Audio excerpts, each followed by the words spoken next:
Okay. I Okay, think I now think now everyone everyone. join. Hello.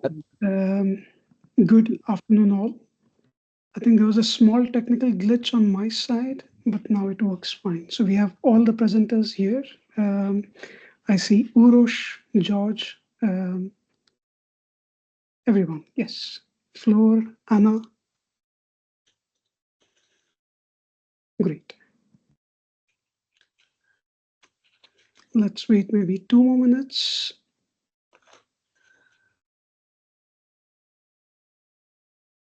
Can you hear me? Yes, we can hear you. Perfect. Make test pass.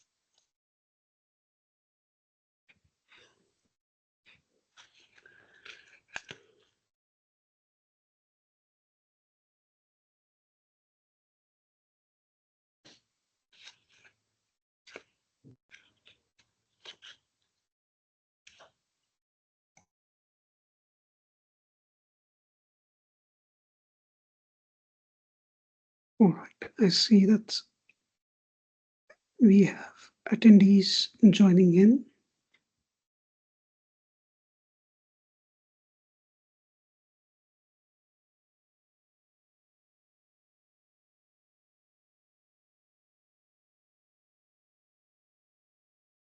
All right, great.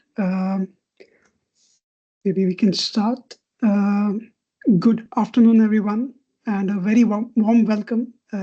My name is Sadesh Gandhi. I work with ENTSO as a Senior Innovation Specialist. We are very much excited to have you join us for this discussion focused on the important role of digital twins in, in transforming our transmission and distribution systems. I'm also joined by my colleague Omar from DSO entity. Omar, would you also like to say a few words? Yes, thank you, Sidesh, and welcome everyone. Good afternoon. My name is Omar Warkaya, coming from DSO entity, and indeed we will be co-hosting with Sidesh the whole webinar. So today's event, it's a collaborative effort, as you might all know, from the DSO and TSO community. So we are bringing important conversations all together, and we expect to be of such interest for you all. Coming back to you, Sid. Thank you, Omar. So we have a packed agenda with insightful presentations from all expert speakers. Each expert speaker brings unique perspective and deep expertise in their respective fields. And we are very much looking forward to all the valuable presentations as well as their insights. Very quickly, let's run through what we have planned for you today. We'll have our opening keynote delivered by George Ponescu from DGNR. Following that, we also have Urosh Salubir, who is the chair of RDIC at ENTSO, and Flor, who is the chair of DSAP at DSO entity. Both together will present strategic vision for digital twins in transmission and distribution. Then Omar, together with Rishabh, will provide an overview on the Joint Task Force, some insights on the results from our study, report on challenges and gaps in digital twin implementation. And after this, we will have a broader presentation and a panel on breaking organizational and technological barriers, featuring various experts. And this will be followed by spotlight on case studies and use cases from both TSOs and DSOs. Finally, we'll have Anna, who is the chair of DSAP from ENTSO, as well as Flor, to discuss the road ahead. So what are the required measures, the ongoing work on use cases and roadmap. So that's pretty much in a nutshell the agenda for today. If I move forward, so some housekeeping rules. We'll be using Slido tool throughout the session for any questions you may have for our speakers. Some basic rules. Participants are muted by default. Speakers will be asked to switch off their audio when not talking. Participants, as mentioned, they are invited to post their comments, questions on Slido, and the webinar is being recorded. So both the video as well as presentation will be made available to all the attendees after the webinar. So with that being said, we would like to get a better sense of who has joined us today. So we're using Slido for a couple of quick interactive questions. So please navigate to Slido on your devices, and you may enter the code, event code DSAP. I see that the results are coming in. So let's wait maybe 1 minute.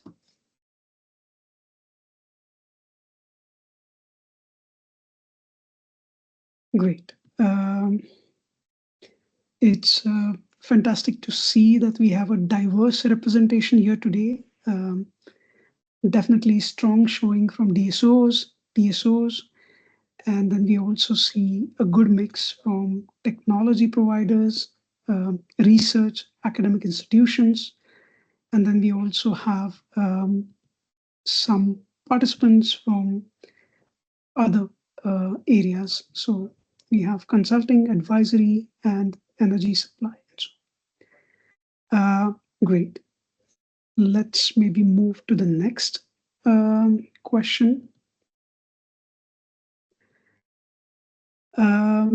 So we would like to know what is your primary area of expertise or the department within your organization.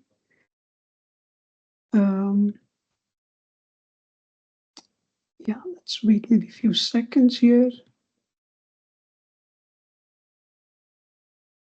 So far, R&D and innovation, IT management and digital transformation. So definitely this sets a perfect stage for our discussions today. And then we also see a good mix from operations, control systems, data analytics, grid planning, and development. Great. All right. Thank you all. This definitely gives us a better understanding of the collective knowledge in our virtual Teams meeting room today. And with that, we can move to the next part. So it's time for our opening keynote, which will set the stage for our discussions today.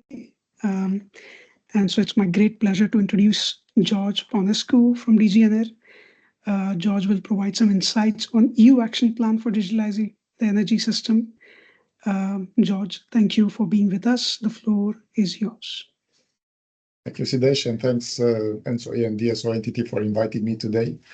I'm George Ponescu. I work in the European Commission, the Directorate General for Energy.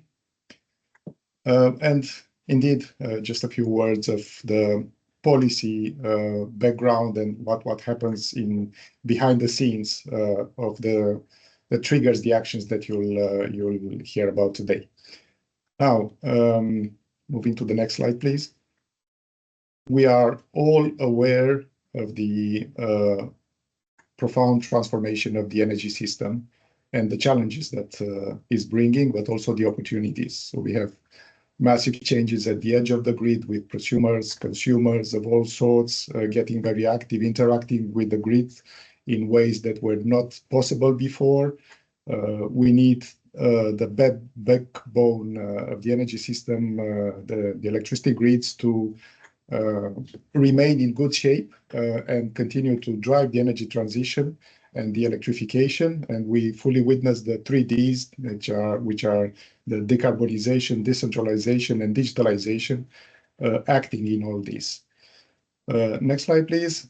This is why to look at the digitalization, the digital aspects, the Commission published a couple of years ago the action plan on digitalizing the energy system, which looks both at the opportunities of this transition, looking at new ways of facilitating the exchange of data for the energy system along the energy value chains, to promote the investments, to bring benefits for the consumers, but also looking at the inherent challenges like cybersecurity and increased energy consumption. But for the purpose of the discussion today, I will focus on the area which is highlighted there to promote investments. Next slide. And here in the action plan, we have two key actions. And one of them is to work on developing digital twins for the electricity grids. And this is the part of the landscape that I wanted to put you in the picture with.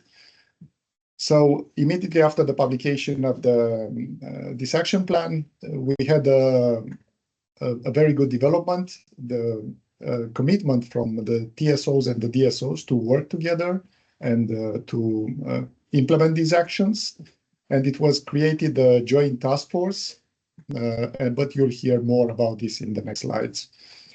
To just a couple, just go back a bit, please. But to complement this, there are also two European funded projects that are ongoing. One is a large project that will demonstrate different concepts, implementations, architectures, and so on for the digital twins. This is the Twin EU. And the support project to help the DSOs to engage with the process and help them to reap the benefits. It's the DSO for DT. Now, what was the thinking before all this? Now we can go back to the next slide. Of course, these projects, the joint task force, they have their operational, they have their general objective, the more operational objective, and you'll hear more about those. But behind all this, the intention was both process-wise and content-wise. So process-wise, to bring together the critical actors, a critical mass of organizations to create a common vision on the digital twins for the grids, to align the views on technical matters. And as we are about to hear, this is not easy at all to conceptualize and clarify taxonomy of use cases, to look at potential reference architectures, what are the system services, and so on. So all the detailed technical discussion that we'll have the pleasure to hear more details in a bit. But also to consolidate, to bring people together and have the communities of practice and facilitate this knowledge sharing. And then looking ahead towards the results, the view is to stimulate the innovation, to bring everybody together to facilitate the problem solving in all this. And very importantly, to facilitate the decision making once we move towards implementation. Of course, there are different implementations already of the digital twins, but once we crack this nut into more details, we were hoping to sort of alleviate the implementation risks and the difficulty of taking the financial decision to invest in such instruments and have this on a wider scale. And ultimately, of course, with the view to create the economies of scale and have a resource optimization, not to reinvent the wheel in each organization and have tiny, sort of very customized, highly customized solutions, but to have a critical mass of common things that could be reused and have more off-the-shelf products. And finally, for the discussion of today, next slide, please.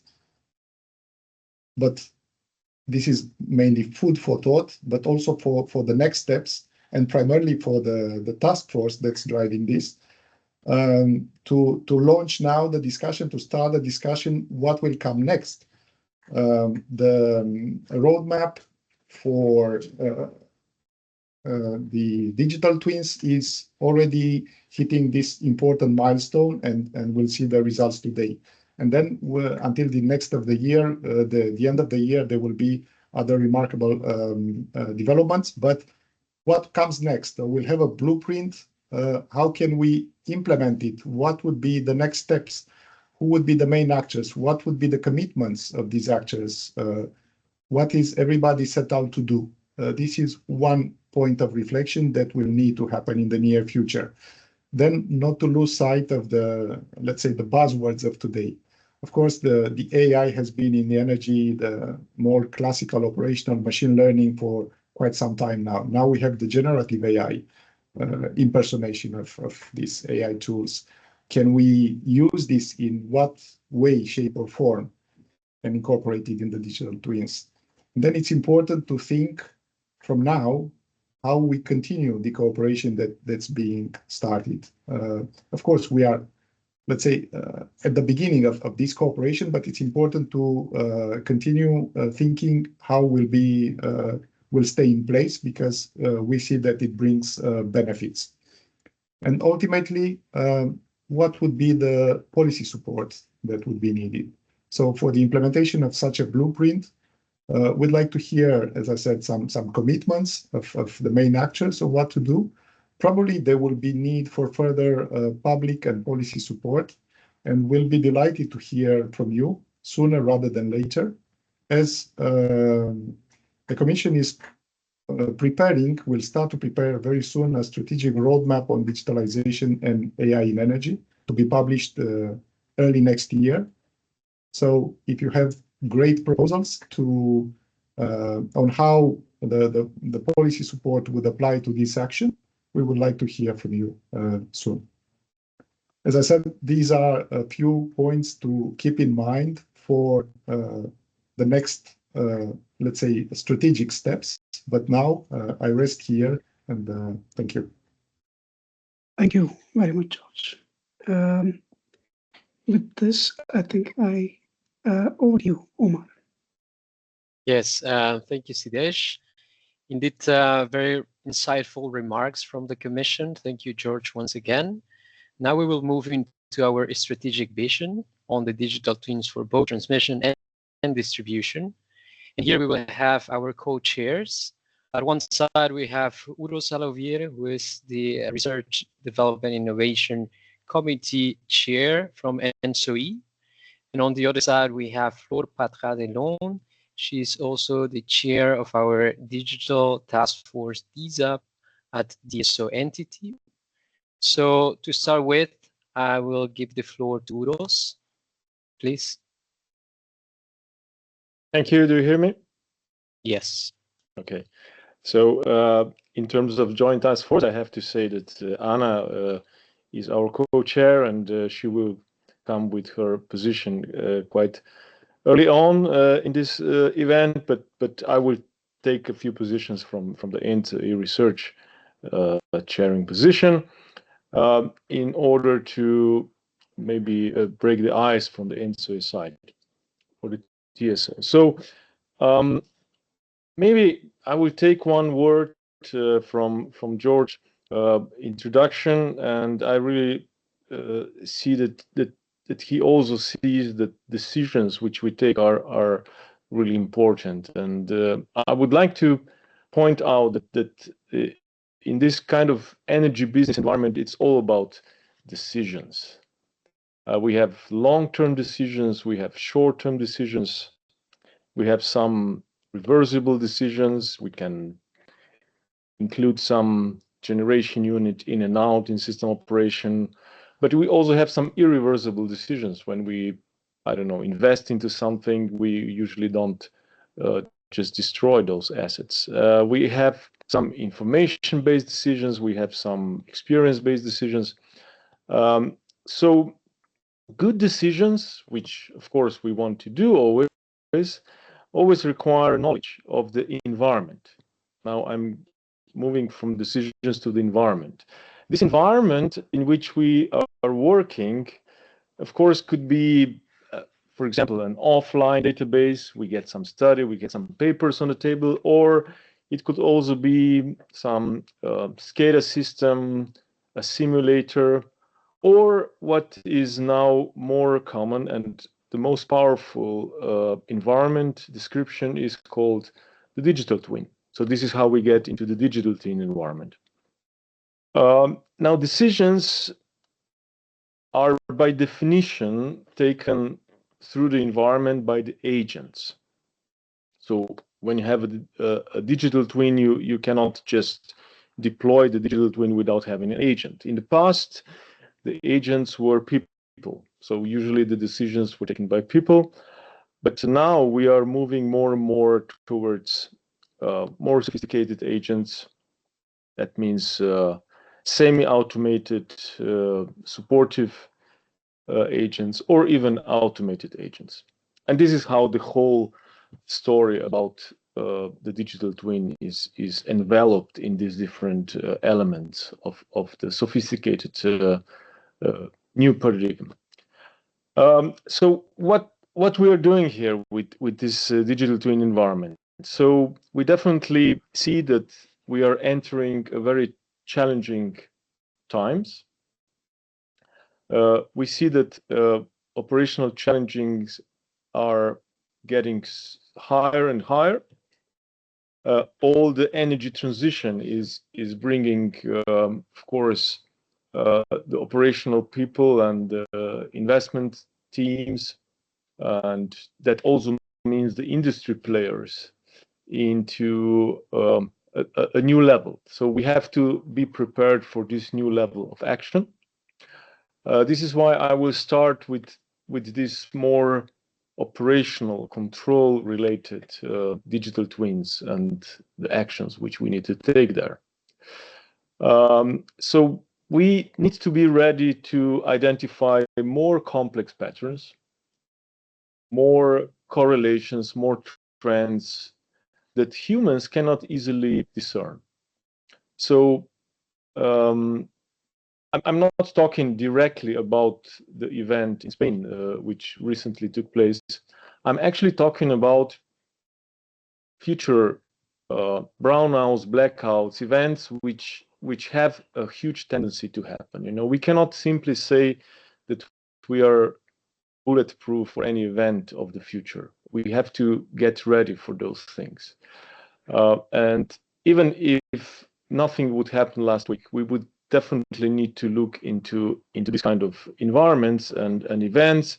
And we have to be ready that we will not be always able to identify these complex patterns in the future just by humans. So this is why we need more sophisticated tools to describe environments, but also to get into the hands of these decisions, which need to be taken in this new environment. And these decisions sometimes can take some time, but sometimes needs to be taken very quickly on a short-term basis.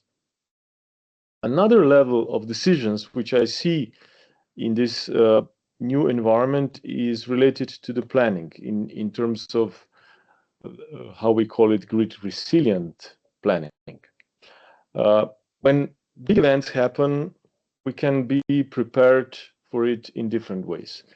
First line of defense, of course, is to prevent them. The second line of defense is to have some redundancies, which will somehow help us keep the lights on in a bigger system. But the third line of defense is that even if everything falls apart, our grids can act and keep acting in a sort of resilient mode, which means that we keep the most important services alive and we still do not cause any harm to our societies. But we have to look really, really deeply into this because it's not such an easy exercise.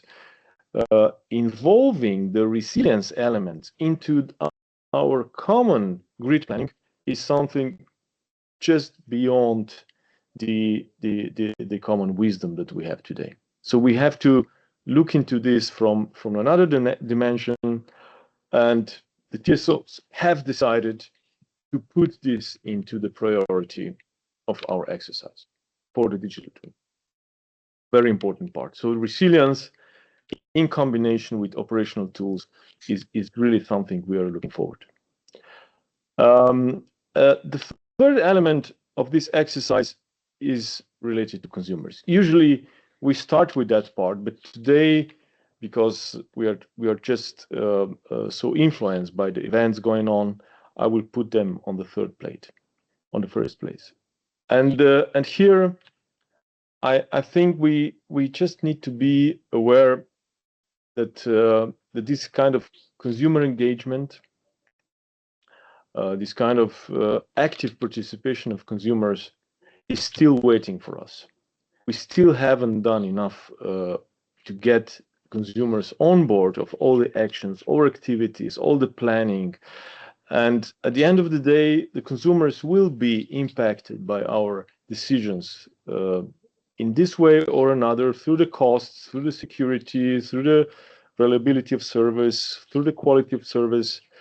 But active engagement of consumer, of course, is a very hard issue. And we don't know exactly what is missing there. We know that consumers are not so easily attracted into the services. They're not so easily attracted into the operation or planning of the future grids.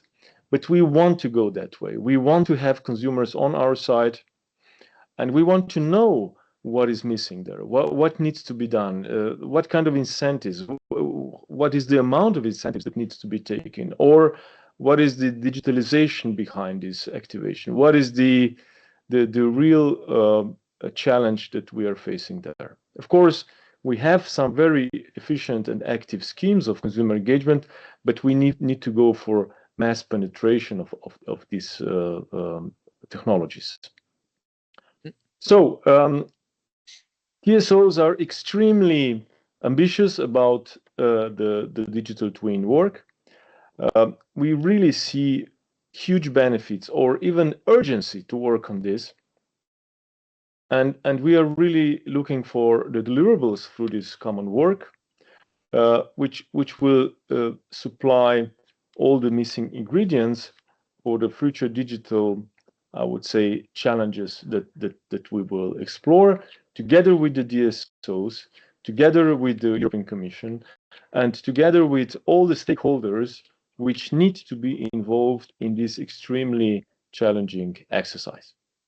So thank you for listening, and I will stop here. Thank you, Uros. Thank you very much. So now I would like to give the floor to Flor. Please go ahead. Yeah, thank you, Omar. So thanks, Uros, for the introducing words. I would like as well to thank George Pandescu for these opening words. And I gladly note that coincidentally, the issuance of our joint task force roadmap could usefully feed into the work on the strategic roadmap on digitalization. So that's a kind of a milestone we will keep in our mind, for sure. In this joint task force, I would say that we have been working for the last 2 years, and I would like to say thank you to all our colleagues from TSOs and DSOs, because this joint task force is quite of a unique space for cross-fertilization and co-creation on this topic, and to share expertise, good practices, and also exchange views on strategic and technical matters. There is surely a deep common view, which is that clearly digitalization is not optional anymore. I think Uros just explained very well about the context we face. We are in a transition time. I think you said a word about urgency, Uros, and we need to be prepared for the next level, more complex patterns, more uncertainty. And this transition is good, I would say. It's both a challenge as well and an opportunity for grids operators. In this acceleration, DSOs have a very much more active role to play. Observability might be, especially at lower voltage level, still a challenge for many DSOs. But for sure, once we have data, they need to be turned into actionable insights and value for our operations. In that respect, from the internal survey we conducted, so I think so we will get more deep dive on that in the next presentation. There is some general conclusions I like to point out. The first one is that I think there is a large consensus that digital twins is a pivotal and instrumental technology. This technology, I would say, from what we got from our TSOs and DSOs, is advancing rapidly and reshaping the way we manage the grids and overall the energy systems. Second, we could observe as well that DSOs and DSOs have or are developing many deep performance digital twins in many different kinds of application areas, both in network operation. Uros stressed the need for better activation of flexibility. That's certainly one of the most prominent use case we have seen across DSOs and DSOs, but also in smart assets management, in better planning capabilities, and so on. And last but not least, I think so what we shared as well is that digital twins can serve as one comprehensive technology for leveraging data from various data sources. I admit that at that point that the sample of this service might seem a little bit limited. So because we got 25 DSOs, 15 DSOs at the end, we are very confident that at the end it will provide solid foundations to design a roadmap towards scalable and interoperable solutions. That being said, and I will finish on that, for all the discussion we have been having in the last 2 years in this joint task force, that's clear that we face also lots of challenges. The first one is clearly interoperability, seamless integration across legacy systems within companies, but also to establish a scalable and robust pan-European federated network whenever needed is very key. Second, the model is as good as the data you have, so data quality is crucial. I think that's a kind of no-brainer, but it has been stressed many times in our discussions. Similarly, modeling assumptions are key parameter, and the model is as good as the assumptions it relies upon, and assumptions might be dynamic as well. It should be kept in mind. Fourth, implementation complexity. So adopting a digital twin is not a plug and play exercise and requires, as you know, significant initial investment in time, resources, and technical expertise. So I think we will get some deep dive on that in the next session. And last but not least, that's about business acceptance. Changing end-to-end process usually requires as well to change organization, to break organization silos, way of working, to establish clear data governance, to conduct robust change management, and at the end to enhance the digital literacy of the workforce. And to overcome all these challenges, obviously, this joint task force is a unique space, I would say, and that's crucial that we continue collaborating together, DSOs and TSOs, and to have also contacts with external stakeholders. I stop here as well, and I'm sure we will get more further detail and insightful details on all these different challenges and issues in the next presentations. Thanks for your listening. Thank you, Flor. Thank you very much to both of you, because indeed the words that you mentioned indeed set the direction for what the Joint Task Force is working. So now let's move on into the next section, where we will present an overview of our Joint Task Force on digitalization. And we want to present some challenges and gaps for the implementation of digital twins. Here I will present together with Rishav Vandia, coming from Tenet, the Dutch TSO. So I will start giving the overview. Yes, this slide. So to give you a bit of an overview of the Joint Task Force and how this collaborative effort has been structured. So on the high level, you would have the Joint Task Force that is co-chaired by both associations, ENTSO and DSO entity. At one side, on the higher level, we have the Commission, the European Commission, for which we try to keep very close contact, try to debrief and update on the direction and the developments of the project. On the other side, we also have the advisory board. These advisory board are comprised by various companies and associations coming from the industry, from research institutions, and project initiatives. Basically, the advisory board for us, it serves as a reality check of the developments that we are doing, and contrast with the actual developments that the industry will require or is developing as well. So to find common synergies and perhaps common approaches whenever feasible. Internally, both associations, ENTSO and DSO entity, organize their members, because as Flor has mentioned, we have a variety of members coming from different countries, both sides, TSO and DSO. But for us, we have certain internal processes that would ensure that the developments that we are working on will be applicable across member states at the pan-European level. So the idea for us is to ensure this endorsement and ensure that every development or concept that is being developed within this project might be applicable at any local conditions that other countries might face across Europe. If you move into the next slide, Yes, so to give you a bit of glance of the timeline that we are expecting, the project now runs through its second year. Here we already have some deliverables issue that are publicly available, of course, but our work it's organized in different working packages. Here what we aim to have by the end of this year is a strategic roadmap will highlight certain guidelines for the development of digital twins in application of transmission and distribution system operators. If you move into the next slide. So how do we see as the joint task force digital twins?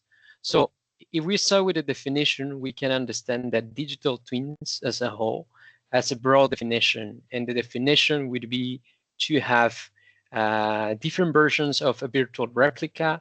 It's either from a physical asset, it's either for a geographical environment, it's either for a combination of assets. Where you might, where the process might entail simulations, data gathering, data harmonization. There are different features and applications that might bring a digital twin alive. But from our point of view, we don't want to narrow down the whole process of digital twins into one single definition. What we want to do is focus on what are the aspects that would enable on that or will bring added value to system operators at all levels to make it function and to make appealing enough for its implementation. So one aspect that we take into that we consider within the digital twins is that these solutions are data driven at all times, because whatever it's applicable, it relies on the data that it's being inputted. So it's fair to say that the effectiveness of these solutions will rely on the let's say quality of the data that is considering. On the other side, and how it has been mentioned already by Uros, it would have certain capabilities, and one of the aspects is to have these predictive capabilities towards grid conditions. For us, understanding the limits of predictability is very important, but also to understand whenever it's not possible to predict or forecast any grid conditions, we have to run into certain scenarios that are relevant for the future grid behaviors. And another aspect we take into account is the life cycle management of the different assets that are considered in the digital twin. So the digital twin can also be used on planning applications or asset management or maintenance operations. So it will have different applications, and it has to consider the different characteristics of the assets that are tried to simulate. If you move into the next slide. And now jumping into how we separate or categorize its applications. So we have defined 3 different clusters for our workforce. One cluster, it's mainly focusing on the consumer-centric components of the digital twin applications. So what it comes with the business requirements, with certain data exchange requirements, the market that it will interact, and we'll also try to integrate consumer behaviors in the future, especially with sector coupling activities. If we take a look into what the cluster 2 it's working on, our cluster 2 looks into the future, how the planning strategies could be replicated and assessed within a digital twin solution. Of course, this will take into account what are the future flexibility requirements, and of course also understanding what is the life cycle of certain assets for a better planning. And the last cluster, cluster 3, focusing more in the operations, dynamics, control rooms of the future, and the resilience of the grid, more close to real time or operational planning time. So this is how we try to organize our efforts, but it's just to say that we don't see digital twins as a nice to have tool, but we rather look into the actual benefits that it will bring for the challenges that TSOs and DSOs already see or will see in the near future. So now I will give the floor to Rishab to continue with the presentation. Thank you, Omar. I'm Rishab Bandia from Tenet TSO, the Dutch transmission system operator, and I work as maintenance strategist in asset management department. So as Omar highlighted the three clusters we had made, we did a survey to find what are the challenges from the perspective of TSOs, the DSOs, and from there we tried to extract common challenges and make some major containers or points which we should address through DSO.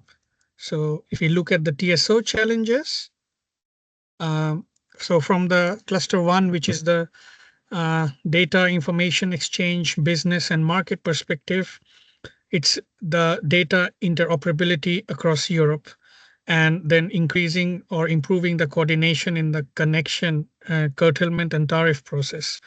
So from TSO perspective, if you look at it, that different countries inside Europe are connected, and we need to have better coordination, and also the data we collect, it might be inspection data, it might be operational data. The interoperability will help us better manage the grid. But at this point, it is a challenge for us. From the planning and assets life cycle and future for flexibility perspective, we need to increase the resilience in extreme conditions. And for that, maybe we need more high quality meteorological data for better predictive analysis of equipment performance and equipment health, so that we can have the high resilience and high reliability. From the system operations, dynamic and control room of the future perspective, there is no particular challenge as such, which is deviated from the common challenges which we will talk about in a bit.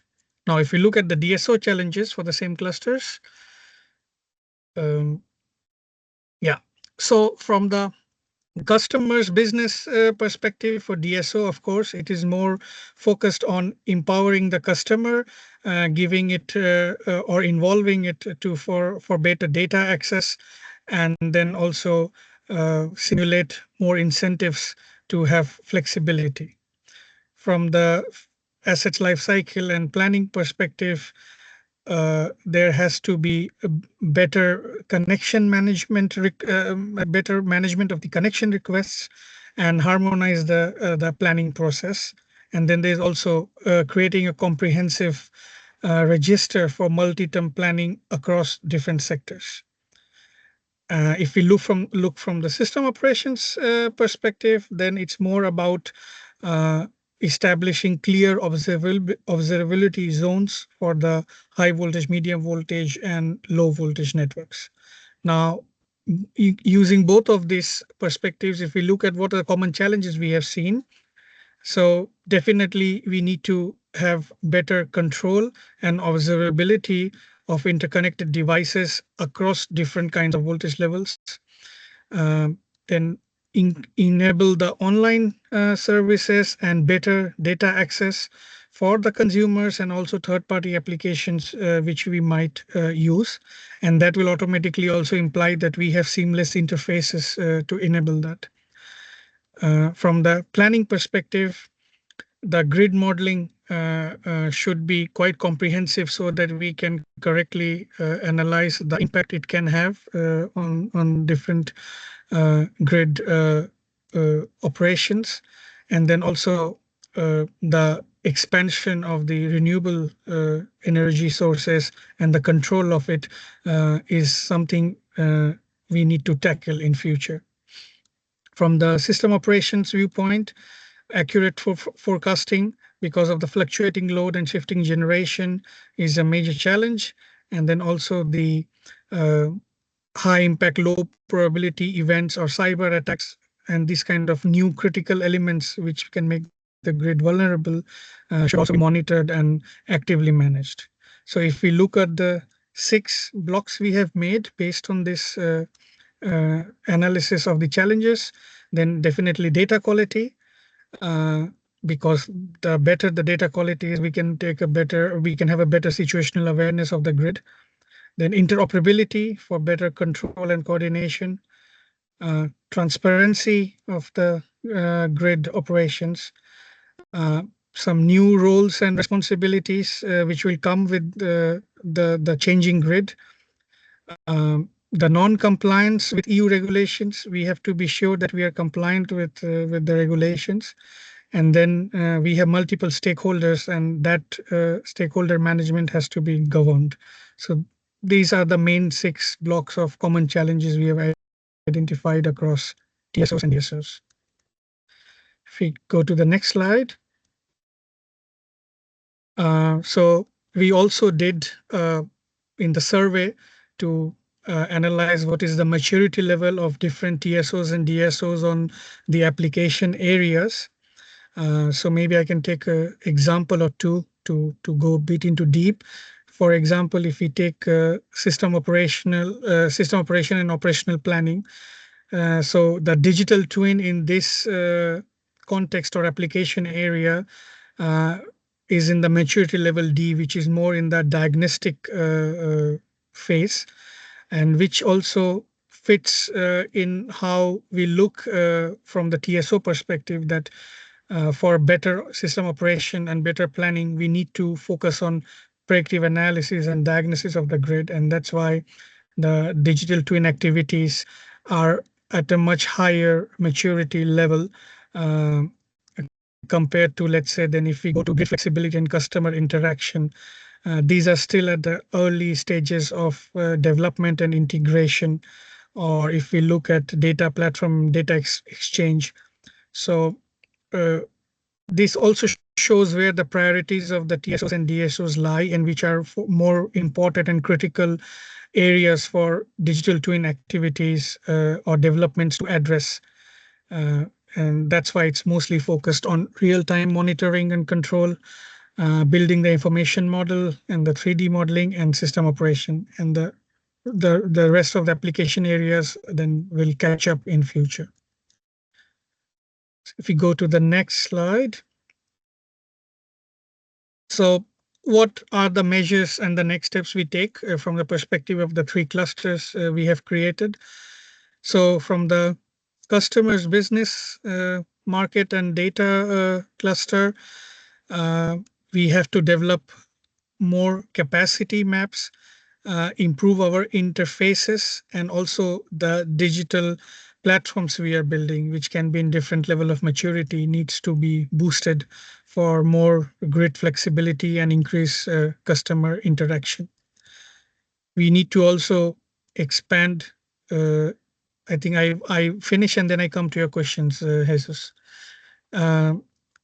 So then we need to expand the integration of the data, have better analytics, and coordinate to have a harmonized exchange of protocols, so that then everybody is aligned on how we are monitoring and observing the grid.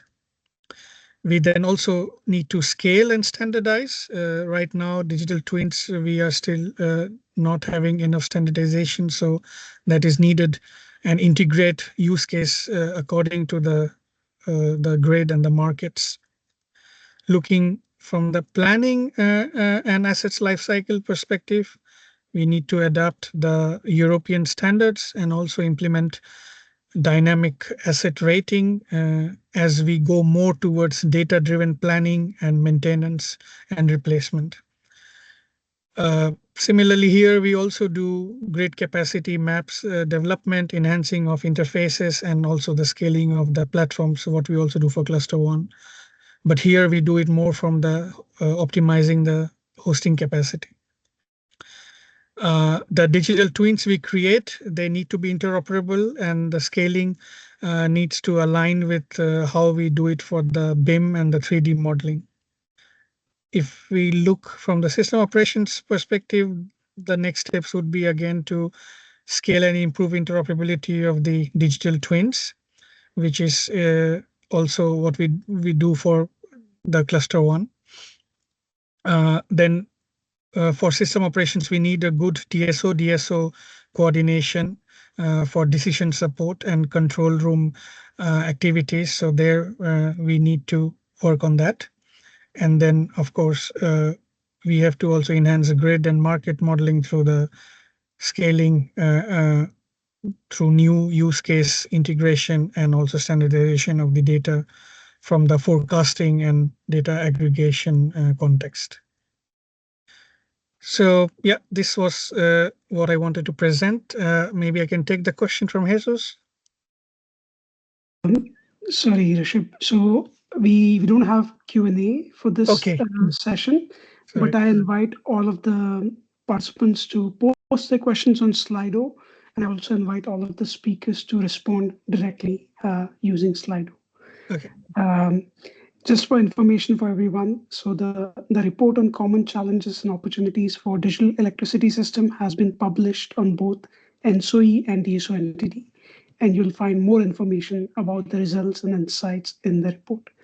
So with that, I would like to thank Rishabh as well as Omar, so for both providing an overview on the structure of the joint task force, as well as Rishabh to you for providing much more the results and the key messages which are coming out for each of the clusters. So thank you both. So if I move further through the agenda, so for those of you who are just joining, we are now moving into a really crucial part of our discussion today. So focused on breaking organizational and technological barriers. And for this session, we have 4 distinguished speakers who will share their insights and experiences on how to navigate these barriers. And after the individual presentations, we'll open up for a panel discussion. So please keep your questions coming through Slido. With that, I think first we'll hear from Professor and Dr. Ulf Hager from VDE. Ulf will be focusing on interoperability of digital twin solutions. Ulf, we are keen to hear your perspectives. Over to you. Yeah, thank you very much, Sidesh, for the introduction. So here I will present some results that we have from a VDE working group on digital twins in power systems in Germany, for which we also try a lot to have the discussions also on international level, like for example here in this group. And so the focus here on what I want to present is that nowadays classically a lot of digital twin solutions are still, let's say, individual solutions. So like bottom-up approaches, so where we have single digital twins for some single use cases. But nowadays we want to go more towards end-to-end processes, definitely, so that things need to be linked with each other. And in that way, we go more and more towards the concept of federated digital twins. So where those individual digital twins need to be linked. And if we look at that from the organizational perspective, then we definitely also need to go more from top down then, because linking things also needs to have the overall perspective of the organization. If you could move forward to the next slide, because then I would like to discuss with you about standardization and operability for such a federated digital twin. And if you want to link 2 systems, then we can talk about the distance to bridge between those systems, and that depends, or let's say that can depend on the standardization. And I want to discuss with you how. So we definitely mentioned, let's say, in the previous presentations that standardization needs to be further developed so that we'll be able to link our digital twin solutions. But I want to discuss with you now how far it needs to go, and because there is so if we reduce the distance to bridge between two systems by improving the standardization, then of course the systems work better together. But if we think that we also have further digital twins or systems that we would like to link, then also of course this reduces our flexibility, and also it increases the risk for creating further silos. So that means what we would recommend is that we need to develop the standardization in a way that it covers all the things that are relevant for let's say in total for the groups of systems that we want to interface, but it should not cover all individual things which are very specific and different between different systems, because then we get this difficulties that I mentioned. And then so therefore a good compromise is really important here. And furthermore, if we go towards plug and automate standards, let's say the lowest level here, then it's just really important that digital twins or that they should be open and free of use for digital twins. Then when talking about interoperability, that would be the next point, then it's always very common that we work with the smart grids architecture model. And here it gives us several layers that we need to look at. So we have let's say from top down, we have the business layer, the function layer, which is more, let's say, on the level of the organization. And then we go further down towards information layer, communication layer, and down to the component level, which is very individually and technical layer.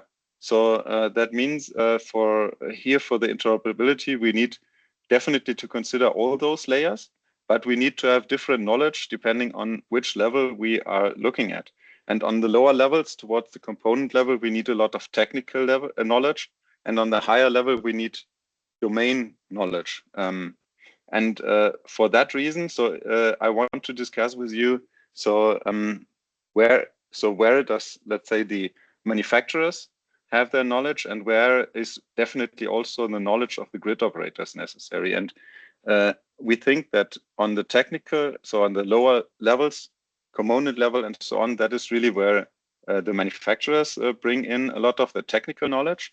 But in order to bring the twins together somehow on the domain level, on the higher levels, there we definitely need the knowledge of the grid operators, because to let's say to bring systems together, this is not a thing which can be done, let's say, by individual or by constructing individual twins like in silos, like what usually is coming, let's say, from many manufacturer sides.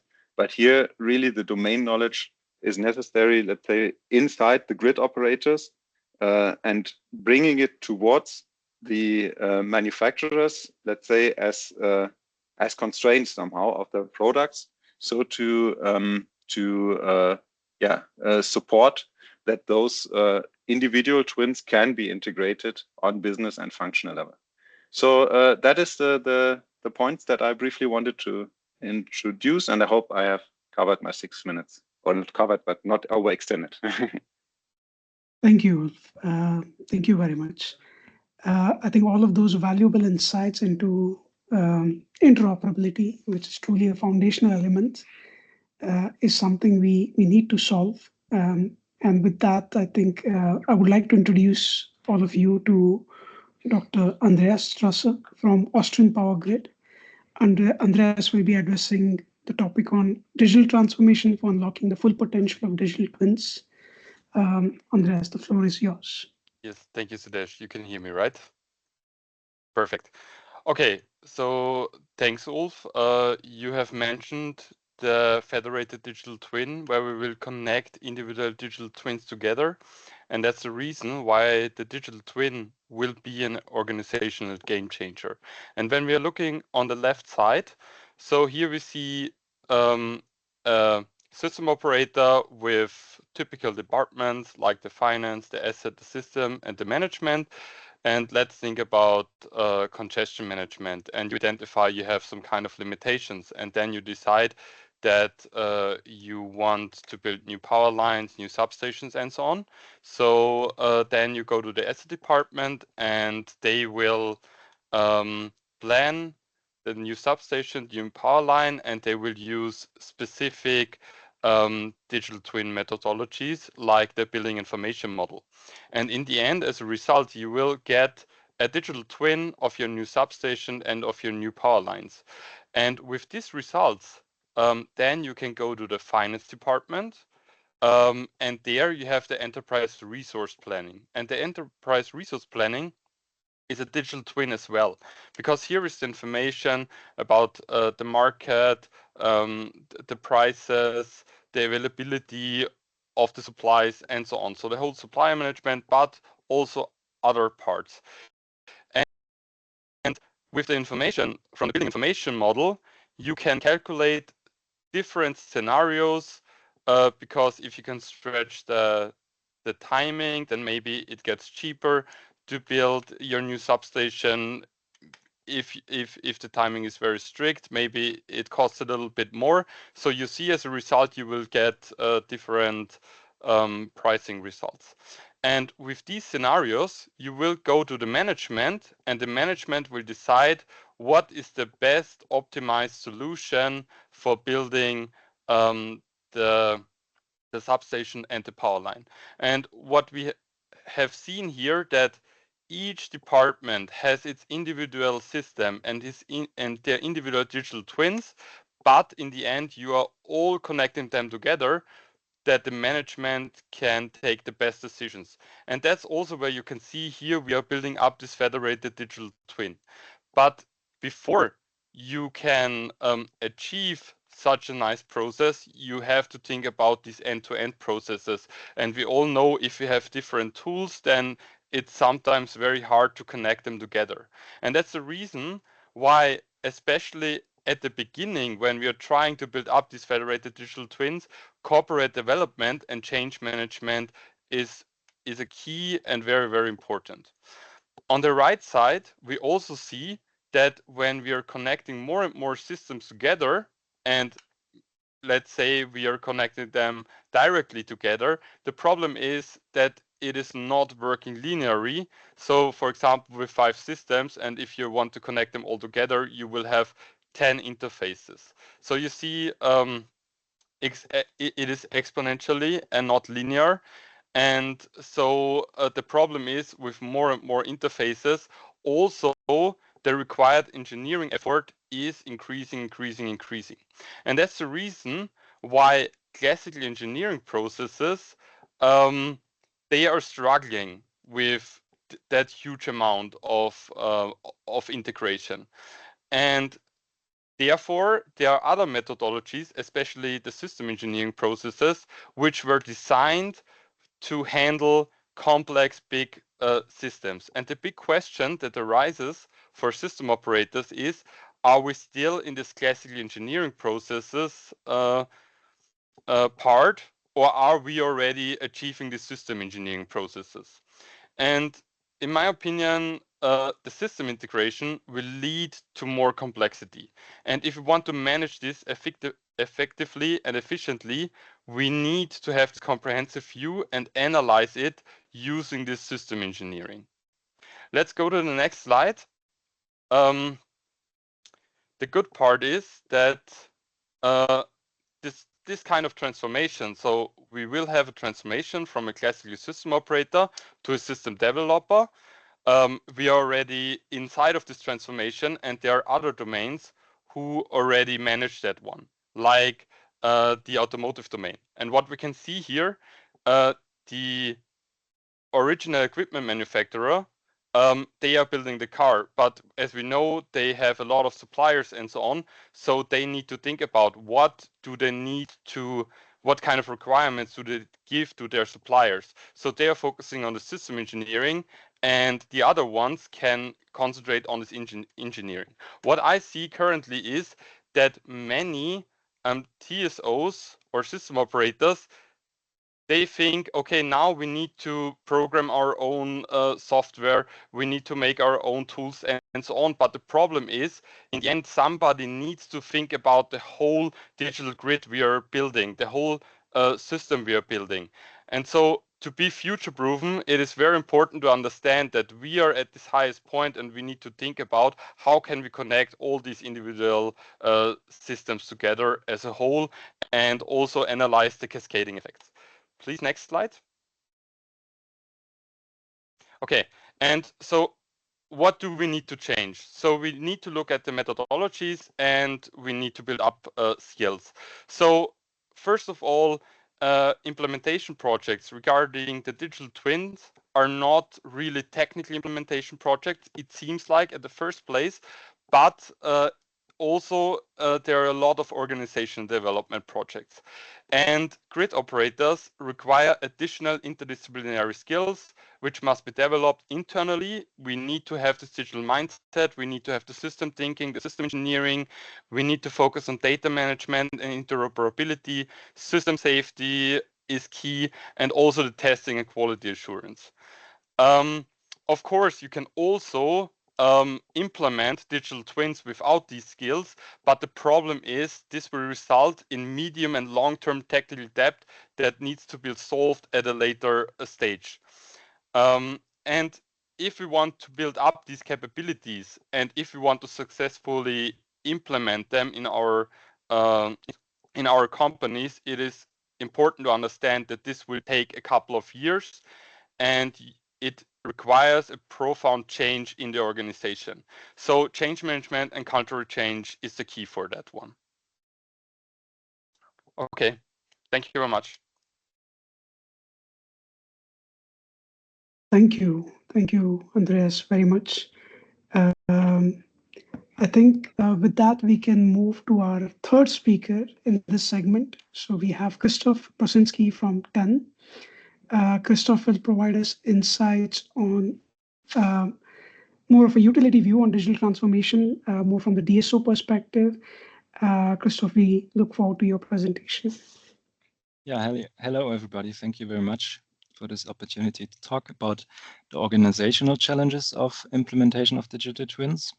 As you all might recognize in your organizations, I had a chance to make a drawing of a generic DSO in Europe.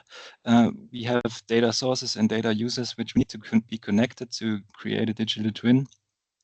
We have achieved a standard digitalization process in the normal way, but we have still challenges to connect all the data sources to the data applications or users. As you can see here, I illustrated this by a confusing point-to-point interface mix, where we have inconsistent interfaces, different technologies applied, different ages of the technologies, and all these technologies also need certain knowledge which we have to keep handy in the organization. So that means also a challenge in the generation of the engineers, the so-called aging society.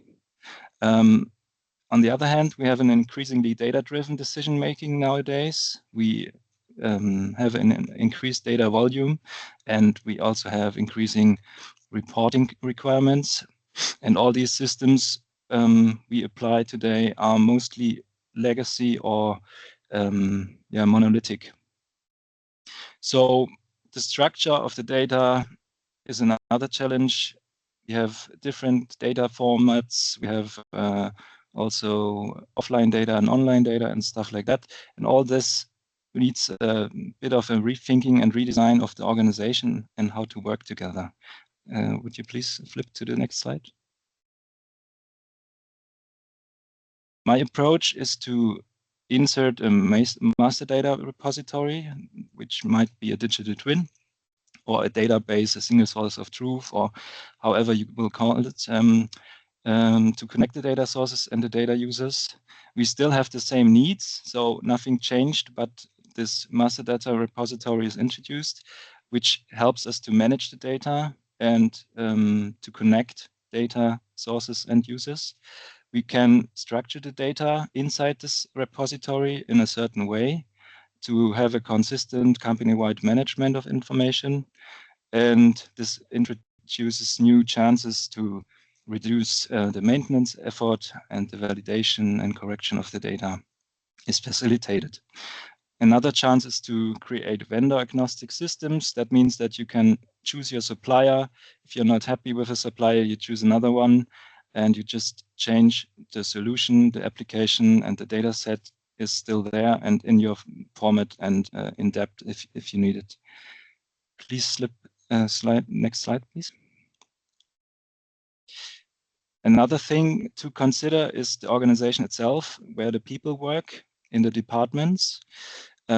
My vision is to enable a new central business function, the provisioning service for a digital twin, which connects all the departments, and there are certain needs for data and applications. To have a good organization, you should deploy data stewards, a person who is responsible for the data quality, the formats of the data, and you can also use canonical data models to support future applications which you do not know now. Of course, you have to work with data standards, so everybody uses the same format and it gets streamlined in the process to implement new functions, business models, use cases, and so on. And one last slide, please. We have to show. This will take a while, of course, and we can imagine this as a step-by-step approach where you start with a digital documentation in the beginning, you add sensor data, later on you have actuators which can get used to build active systems which react to certain things. And if you add stochastic information or analytics and decision support systems, you can also create systems which might in the future, in the distant future, also be highly automated or even autonomous. That means if you build a digital twin now, you should consider all these steps in the future, that you are able to implement new applications and therefore have the functionalities and services ready at hand in the future, and you do not have to start again. So thank you for listening, and I'm happy to discuss with you about more of the details. Thank you. Thank you. Thank you, Christoph, for that focused outlook from a DSO perspective and also the journey of digital transformation. And last but not the least, in the series of our presentations today, we have Stefan Kilp from T&D Europe. Stefan will broaden our view by providing perspectives on the overarching theme of our topic today, which is breaking organization and technological barriers. Over to you, Stefan. So hello to all. What is needed to ensure a proper governance of large-scale interoperable projects? So we have to consider 3 pillars. So the first one is the technical and IT infrastructure pillar. Ideally, this is aligned cross-sector, but it has to be at least aligned per sector. Then the second pillar is the governance, means rules, roles, processes, and legislation requirements. These items should be aligned for the sector, but they can be specific to use cases. So finally, the standardization and exchange formats and protocols. This should be aligned as well for the sector, but can be as well aligned only per use case. So this separation into these 3 pillars helps to get a structured discussion. Further, to facilitate the digital transition is to apply change management principles, like the communication of the why and what goals have to be applied. As probably many processes have to be modified, the awareness of digital requirements has to be fostered. So next slide, please.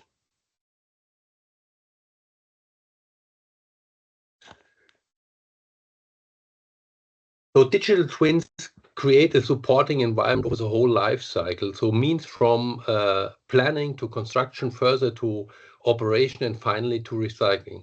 But to get these benefits from the digital twins, you need to make sure that you have to put in place the foundational functionalities, which means that you reach a good level of observability and controllability in your grid with installing interconnected grid components and sensors, actuators, etc., and software. So these foundational functionalities are the base for the system functionalities, like balancing and flex use case, for example.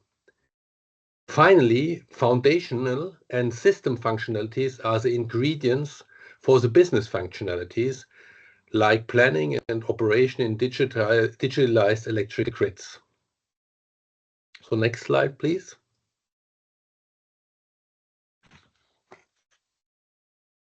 So I would like to introduce to you a good practice from other industries, the Asset Administration Shell, in short AAS.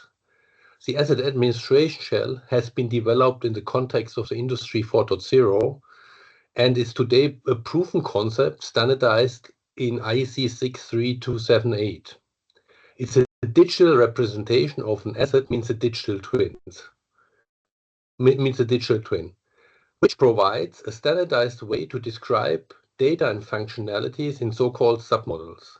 Basically, you can consider as a container for data which can be identified over a unique identifier. With this asset administration shell, you can cover the full life cycle of an asset from planning over operating to recycling. You can enrich the digital twins EAS with data from different life cycle states, like for example for operation. An identity and access management is ensuring full data sovereignty, means access to public and restricted information can be decided by the data owner. The Industrial Digital Twin Association, who is accompanying the development of the asset administration shell, is providing, for example, many standardized templates, e.g. for the digital nameplate or digital product passport, and is also developing new templates, e.g. for flexibility data model. So you see on the right-hand side, the what I would call a container of the asset administration shell with a different, what they call submodels for the different functionalities. So in different colors, you see in gray is a public available data, and in orange you see, for example, the flexibility data model as a restricted submodel. To summarize, the EAS concept is an existing concept which can be easily adapted to the use in the energy sector. So thank you for your attention. Thank you, Stefan. Thank you very much. Once again, a big thank you to everyone, all of our speakers for those insightful presentations, each tackling a critical dimension of implementing digital twins and overcoming associated barriers. Now, I would like to invite all of the 4 speakers, including my colleague Omar from DSO entity, for a panel discussion. I think we've received few Slido questions so far. We'll try to get through as many as possible, but meanwhile, we start with few questions for the 4 panelists. First question for Andreas. Based on your experience, what are the most persistent organizational or cultural barriers which are opposing the widespread adoption of digital twin solutions within system operators? Yes, so I think, as I already mentioned before, one of the biggest problems is that in the first place, we are thinking that when we are implementing digital twins, it's more or less like a technical project. And the other side is that we also like to have fast lanes. And for example, last week I've heard from a system operator who said, oh, well, we have a geoinformation system and this looks like a digital twin. So maybe we can add all additional functionalities what we need inside of the geoinformation system. But the problem is, I mean, in the first place, you can start, But if you're not looking at these cultural aspects and organizational aspects, you have the problem that you're implementing there new functionalities, new data models, new data, meta information, and then suddenly the costs are increasing of the geoinformation system. Then somebody needs to maintain the data. Who is the data owner? So the problem is that all the problems what you were not thinking about at the beginning becomes bigger and bigger. And therefore, there is nothing like this fast lane. Even if you're thinking at the first place, this is just a technical implementation, and we just want to add this small piece into your function. Ulf described before the problem that at the beginning you're starting with this individual twin, but from time to time, especially when you're looking to these end-to-end processes, you identify, okay, now I want to connect this and I want to add another functionality, and you're increasing these technical depths. So for me, the best would be that in the beginning, you should think about, okay, who's responsible for what, who needs to be during the process, what could be organizational problems? Do the project managers have the capabilities inside of the companies, or is there any major barriers that they cannot be very successful? Because the problem is that in the end, if you are not making the ground for these organizational perspectives, and this can be just done from the top management, the project will fail. And the other side is also, if you're the project manager and you're more on this technical side, maybe you do not have the skills to understand what kind of organizational aspects are necessary, but it is very important to make the top management the awareness about these organizational aspects to have successful federated digital twins projects. Thank you, Andres. Indeed, I think buy-in from the executive is something very important for majority of the digital transformation projects. My next question to Ulf. Often integrating legacy systems with new digital twin solutions is often a major challenge. Based on your experience, what are the top 2 or 3 strategies or lessons learned for achieving this cost effectively and with minimum disruption? Yeah, thank you very much for this question. That's a really relevant question because we have, of course, a lot of legacy systems that need to be also included in the concept, because otherwise it takes decades until we really can fully utilize the digital twins. Yeah, for the legacy systems, in my opinion, the data quality is really one of the key issues, because the thing is, for the existing systems, depending on what you look at, it can have very different data quality. And also nowadays, the data or how to quantify the data quality is not always known. So for that reason, I would really recommend that when introducing such a legacy system into a digital twin concept, then at first the data needs to be, or the data quality needs to be somehow inspected and quantified. So that means probably nowadays the data is in several silos that could be, and even there can be inconsistent data. So that means this needs to be compared to the real asset, let's say, or the real device. And then, the errors need to be removed there, so that high data quality. But at the same time, you also asked in your question, so how about the efficiency, of course? So therefore, I think it is important, of course, high quality does not mean that every single data point needs to be of highest quality, but we need to specify what kind of quality we want to have. And then this needs to be documented in the digital twin as well. So even if we don't have the highest quality, because that would be really very difficult to reach, we can document the data, let's say, with a lower quality, but it needs to be then specified how this documented data how the quality of that documented data is. So I think this is really key issues that need to be done in the initial steps. And let's say final comment, because why is this important? Because when we link digital twins with each other, we add more and more use cases there. And then maybe in the future, another use case, or let's say from another digital twin of those federated digital twins is using data from another twin. And then that means initially when you set up that data, you don't know exactly what are the future use cases that it will be used for. And therefore, it's really important to have documented the quality also of the data. Very interesting remarks.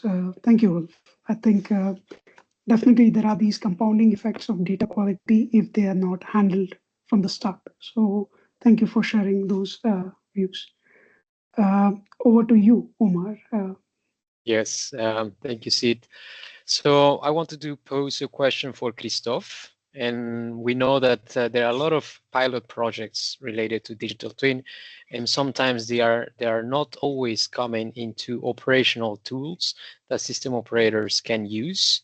But from your perspective, from your experience, Christophe, what strategies do you see in terms of organizational challenges or governance models that you think are needed to ensure that these digital twin pilot projects will become into a more sustained operational tools that can be used in the industry?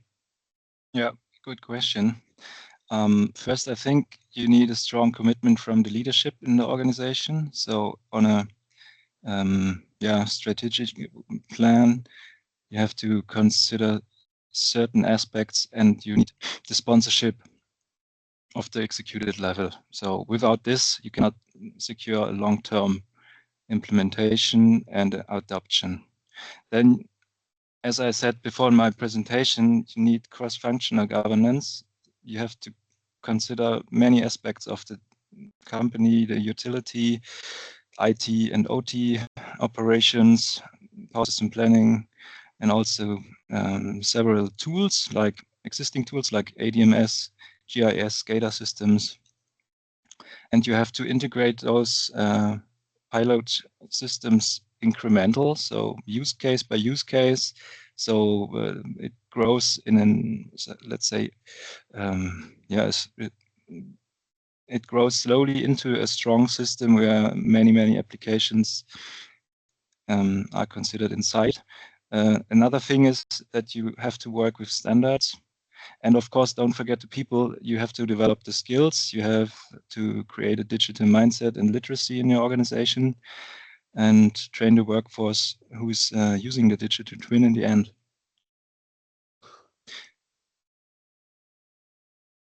Thank you very much, Christophe. So I will now have a question for Stefan. And it has been slightly mentioned in terms of standards, but there is always the question about open standards and perhaps even open models that might be out there. But from your experience, Stefan, what do you see that could be a practical and significant benefits that system operators, but also the industry as a whole, can benefit when adopting open standards or open data models? Yeah, so there are many benefits of standards and open data models. So, for example, it allows a seamless integration of systems and devices from different vendors and avoiding the vendor lock-in. Also, it simplifies upgrades. Then you have also reduced integration costs. So standardized models help to avoid the need for customized interfaces and data translation layers, which means basically lower engineering and maintenance cost, and also an acceleration of deployment of new technologies.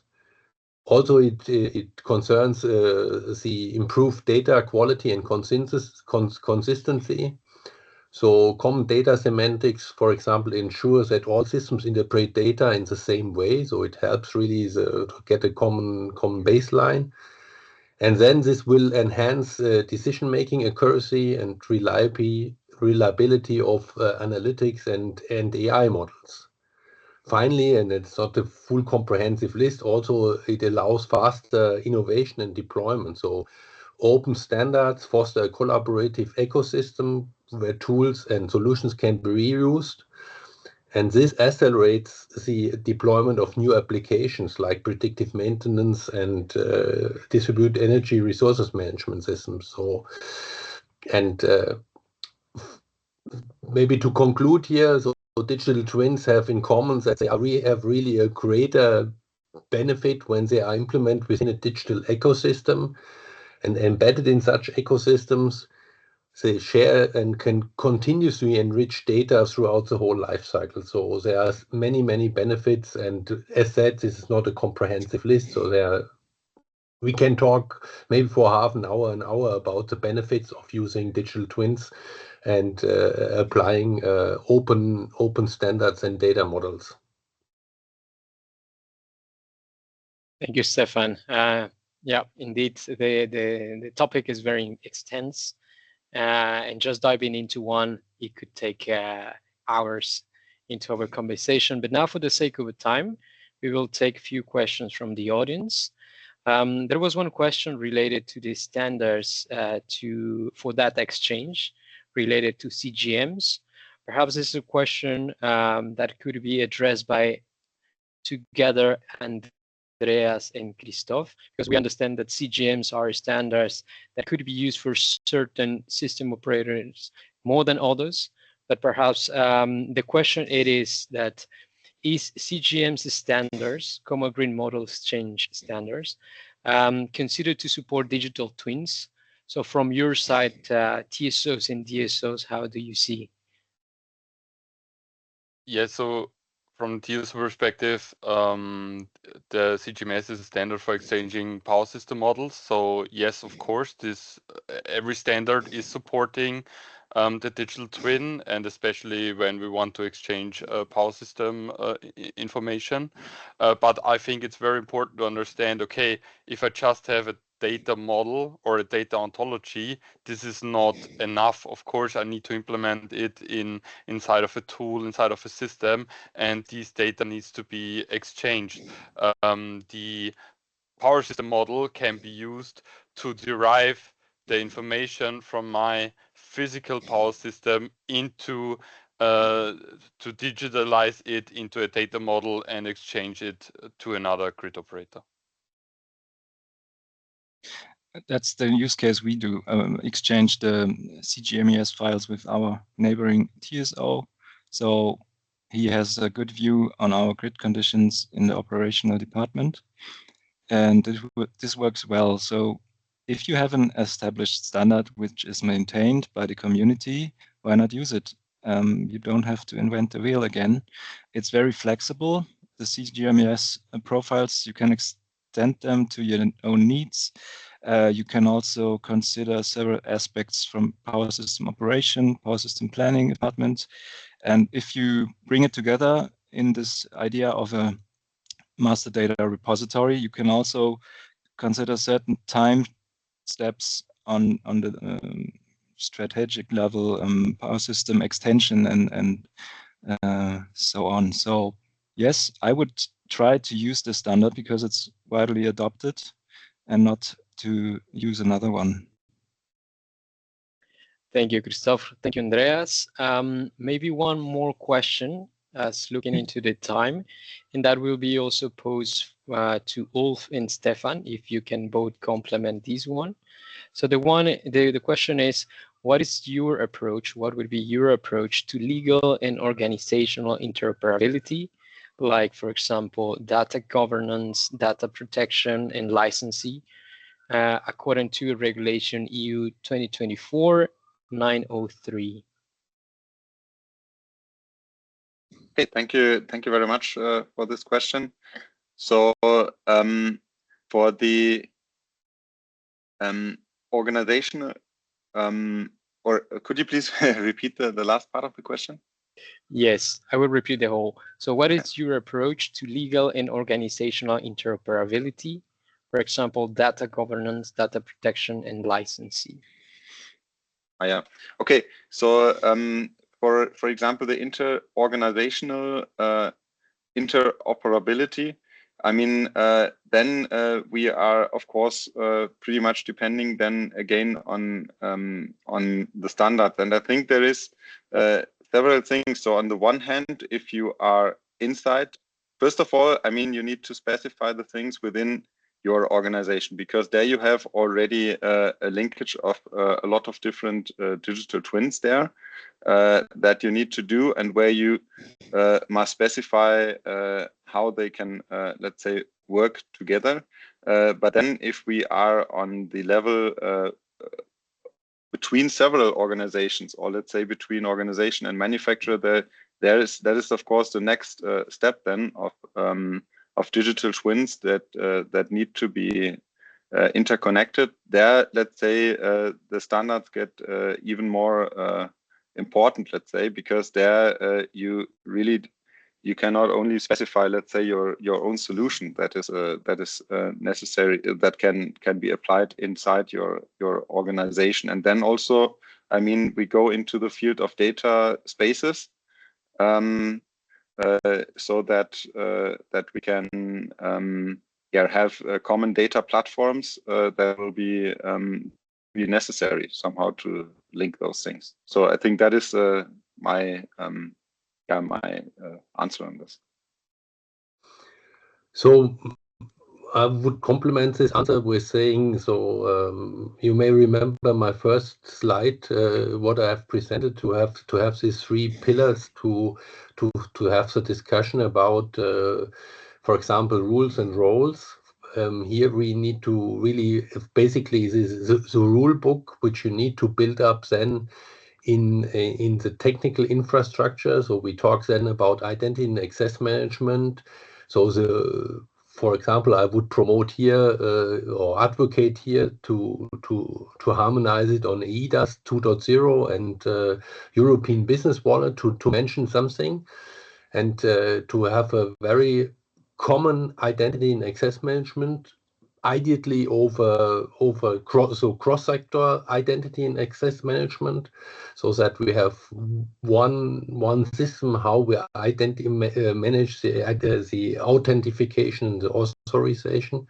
And then, of course, as mentioned by Ulf, it's you have to consider the different standards to achieve the interoperability also per use case.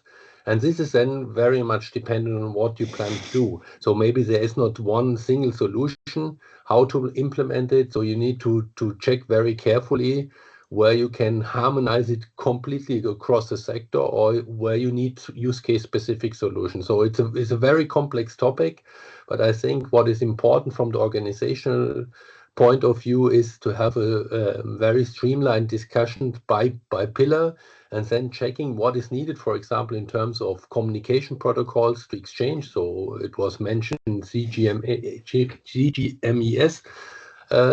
Of course, we should use existing standards and not reinvent the wheel. So here are a lot of different topics to be covered, and I think this is, of course, involving a very high level of complexity.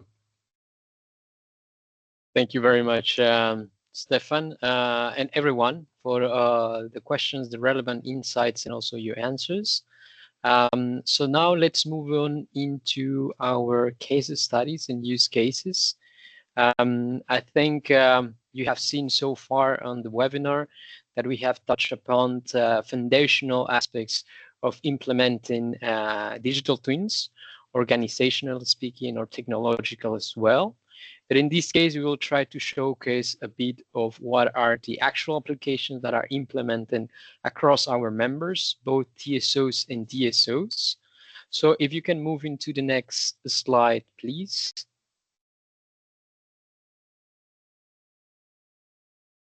Yes, thank you. So here we will have 4 speakers, 2 coming from the TSOs and 2 coming from the DSOs.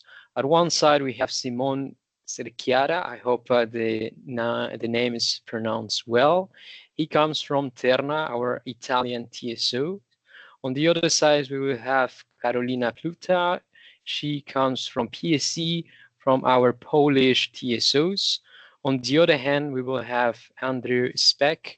He comes from Slovenia, our TSO LS. And finally, we will welcome Florian Schmickte. He comes from E.ON, our TSO in Germany. So to start with, can you go to the next slide? We will start with Simon, talking about TSO and DSO coordination at Terna. Please, Simon, the floor is yours. Thank you, Omar. Good afternoon. Thanks for this opportunity to speak in this interesting panel. So to begin, just a little bit of background before the use case. I worked for Terna and I'm seconded in Equigi. Equigi is a joint venture between 6 TSOs, is a fully regulated business, and is a platform. So we are a software company. Equigi was founded in 2020 with 4 TSOs joining as founding fathers. And in 2021 and 2022, we joined APG from Austria and also Transalpia as a second TSO from Germany. The platform itself wants to create a data exchange and enable all the parties to communicate.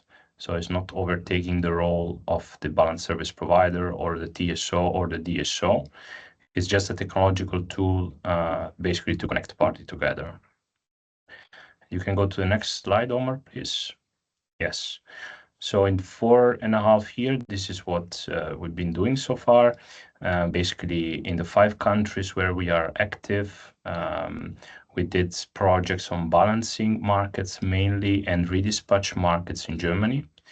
In the Netherlands, we are today operational. So we did a lot of pilot projects in the past, but we are going live in more and more countries today, mainly in the Netherlands and in Austria with the product of secondary reserve, AFRR.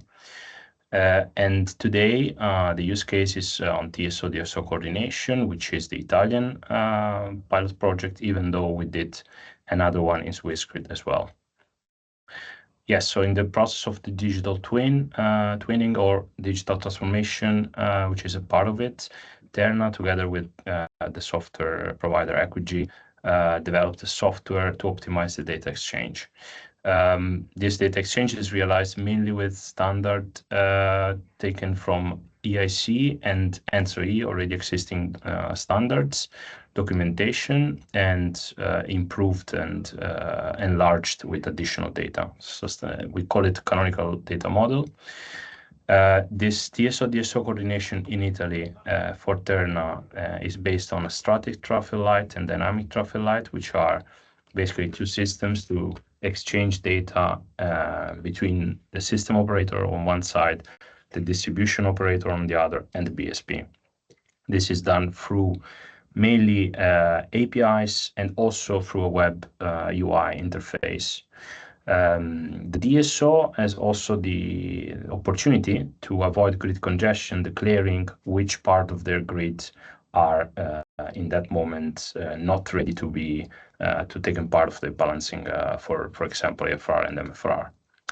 The platform also provides data registry. There is, of course, a data governance in place, and the system operators, mainly the TSO, can utilize the database as a secure source to retrieve the data.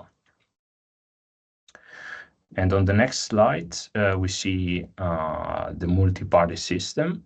So it's all about data exchange, of course. From one side, we have the consumer or the aggregator that onboards their device. We have the balance service provider, which places offers, flexibility offers, the market operator that can declare their constraints, and finally, a system of validation of those data, which is mainly based on technical validation of data.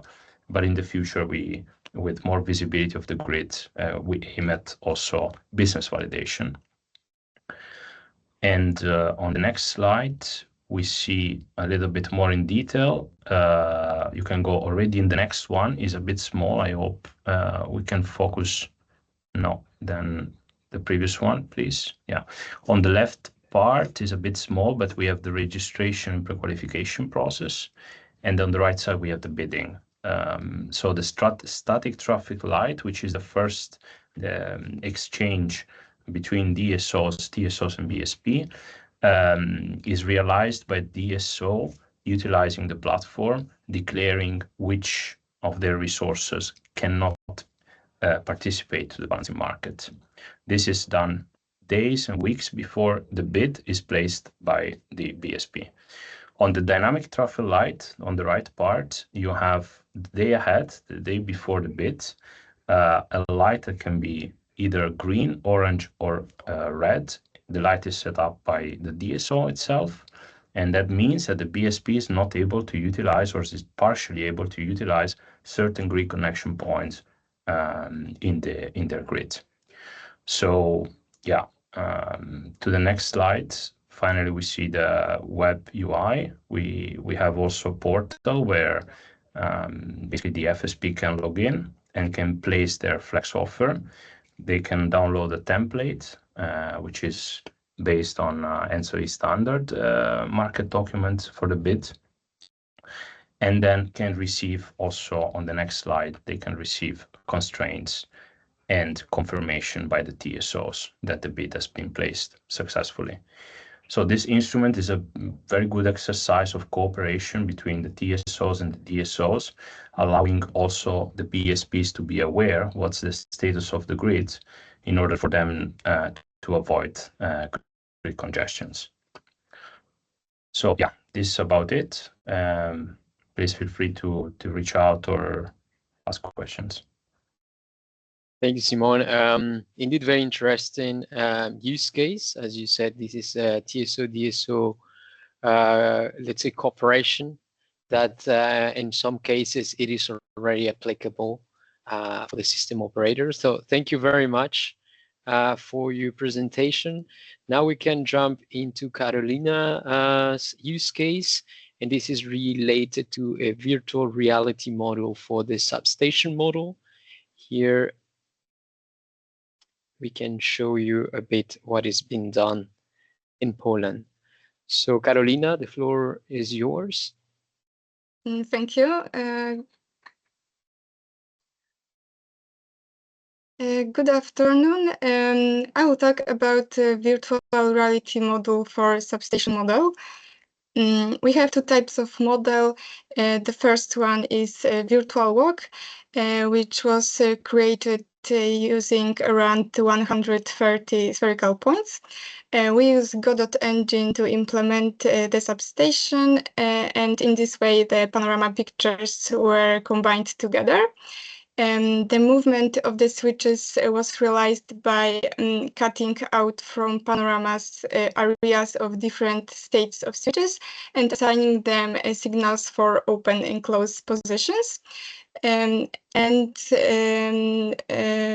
this way, we can for different positions. So next part for integration of the simulator. So the simulator is integrated with existing systems such as dispatcher training simulator Aristo, which is the core component of the simulator used for controlling objects, for collecting data, and for calculating network flows. It was developed by Swedish TSO Svenska Kraftnät, and it's a dynamic simulator which calculates new states every 20 milliseconds. And it calculates current, voltage, active power, reactive power, phase angle, and frequency. Other systems integrated with the simulator are a human-machine interface here. This is replica of real dispatching application. This is a replica using for maintenance staff, and another one, Windex. This is a real dispatching application for control centers. We also use backup panels of replicas of control and relays panels, which are on the substations, and these all applications and VR are connected to each other. The states of switches are read from a database in real time, and the real-time database can be defined as a data store. So the switches, states of switches are mapped, and then the position of switch is changed in VR, and all of these applications. To show how it looks in practice, the VR workstation consists of a remote controller, a VR headset, and two sensors. On the video at the beginning, the substation employees came out of the control room. He went toward technological building, and now he opened control and relay panel for which, and he applied voltage, which allows to control all switches in this bay. In this case, this is transformer bay. He's going toward a high voltage switching station, overhead switching station, 400 kilovolts. He's checking position of the circuit breaker for each on 3 phases. They are all switched on, as we can see on the application here. And now he's going to open control and control cabinet and switching of circuit breaker. And now he's checking once again position of the switches. They are all switched off for each of 3 phases. He's going to open a control cabinet, which allows to control one specific switch in this bay. In this case, it will be transformer disconnector. And he will do it at master control cabinet. And now we can see disconnector movement in the background. And the change of state in application. Then he will open another disconnector in busbar bay, but at another control cabinet here.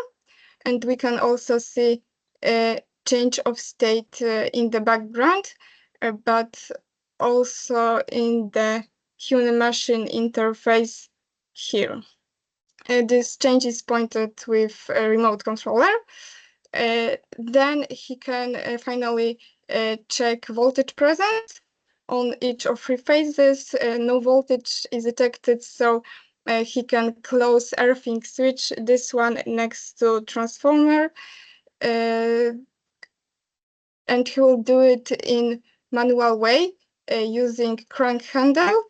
But first, to use a crank handle, he has to deactivate a mechanical lock. And we can see a movement of earthing switches in the background. And also in human-machine interface, the change of states. And this is the end of connection activities related to grounding transformer. At the end, I want to briefly mention about second type of VR module, which was created using beam technology. And the area of the substation was scanned.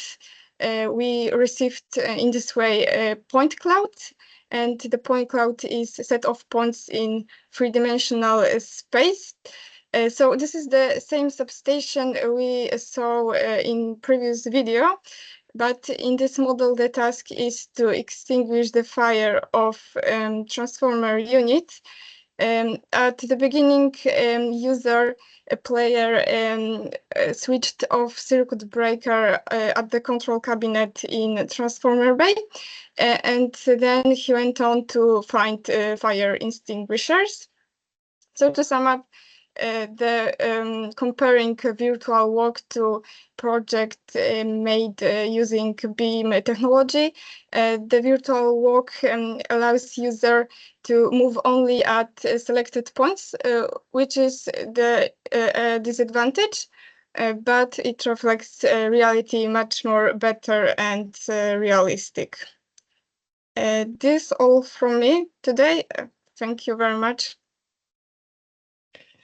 Thank you, Carolina. Indeed, it's very interesting to see how virtual reality could combine both electrical and geographical context to just use for different purposes.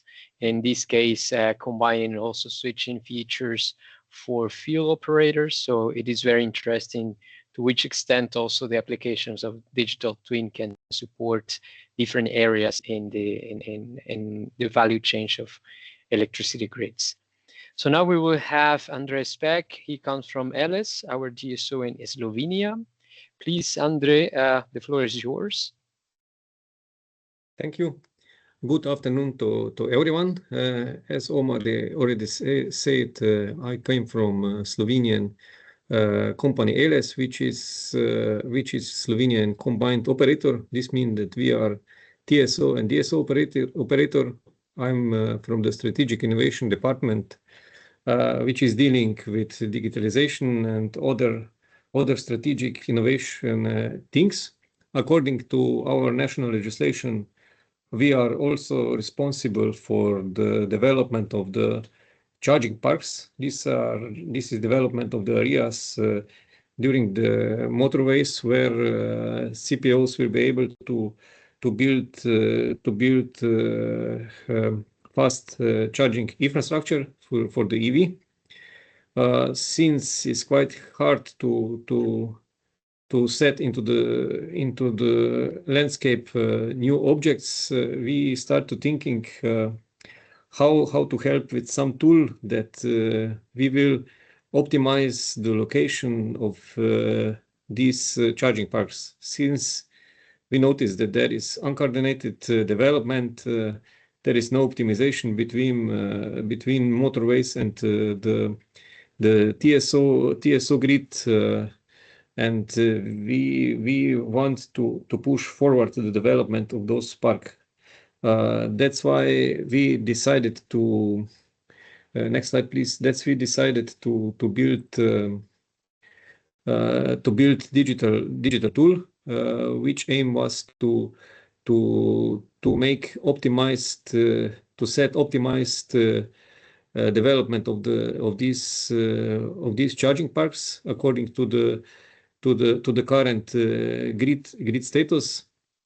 This tool is deciding up to multi-criteria decision about appropriate location. First, our task was to collect the data that are already there. This means traffic flows, state spatial plan, spatial data, water protection or flood zones, heritage limits, agriculture areas, and all these data are taken into this digital tool. On the output side, we developed user interface for performing analysis, which are then used for the network development. Next slide, please. With this tool, DGLPROM, we are able, like I said, to make multi-criteria decision about appropriate location.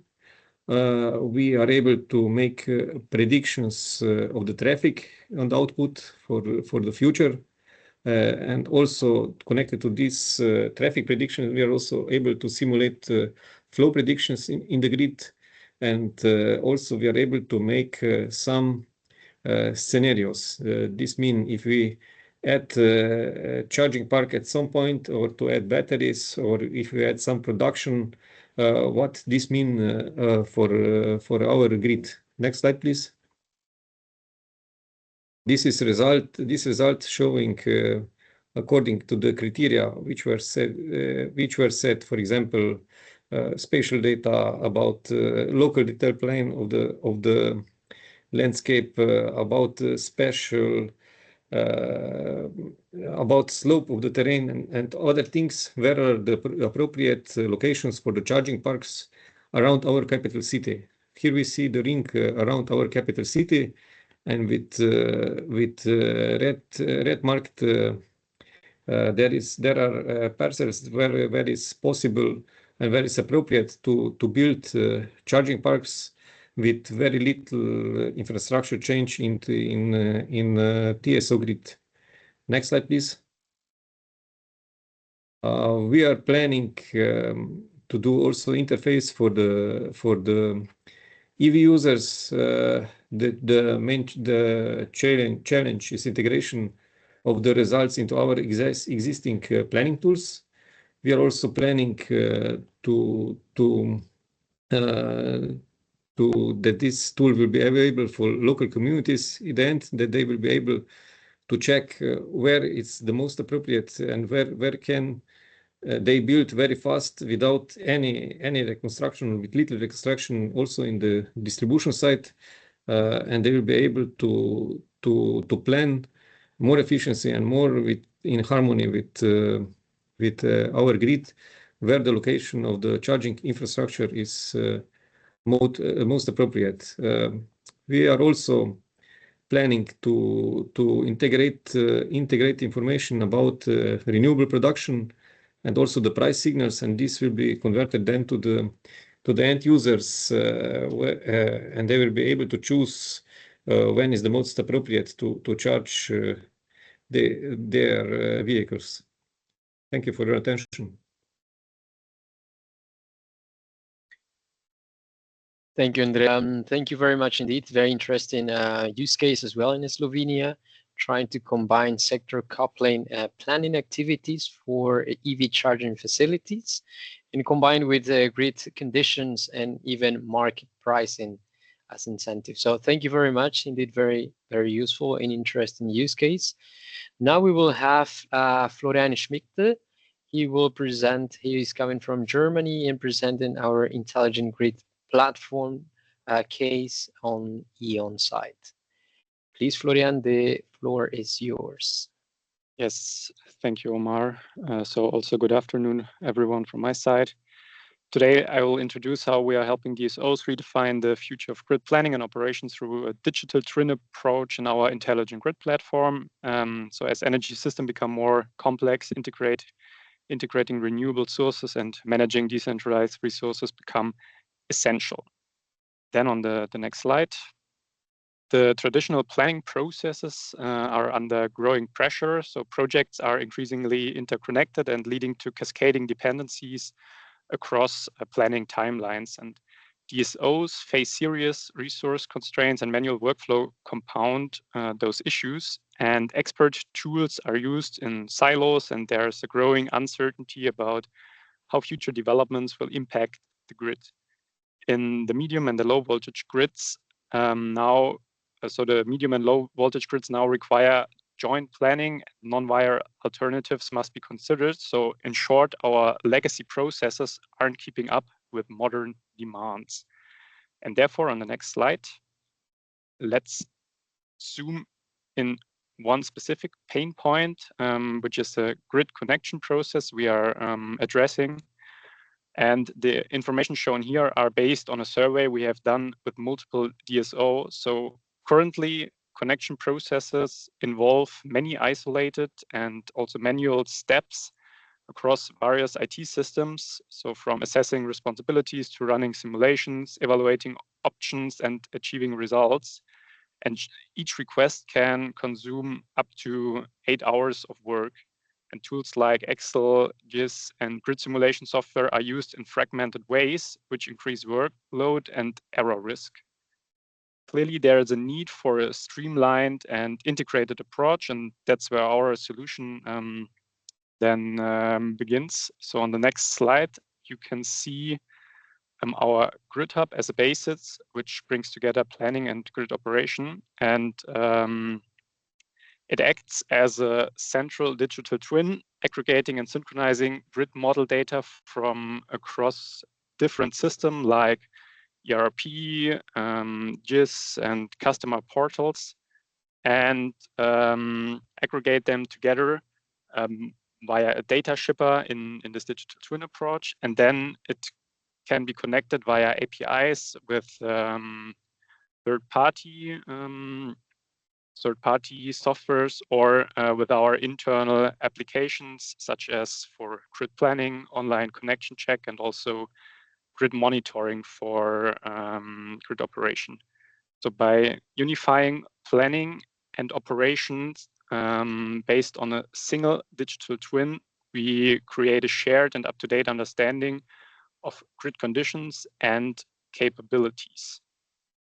And then on the next slide, you can see that with our intelligent grid platform, the connection process can be fully or partially automated, and from transferring customer data, pre-analysis simulations to report creation and reservation management, it's all handled digitally and in one and the same place. And instead of hours, the workload per application drops to as little as 2 to 15 minutes or even 0 in some fully automated cases. So this improves efficiency, reduces errors, and also allows skilled personnel to focus on strategic tasks rather than routine ones.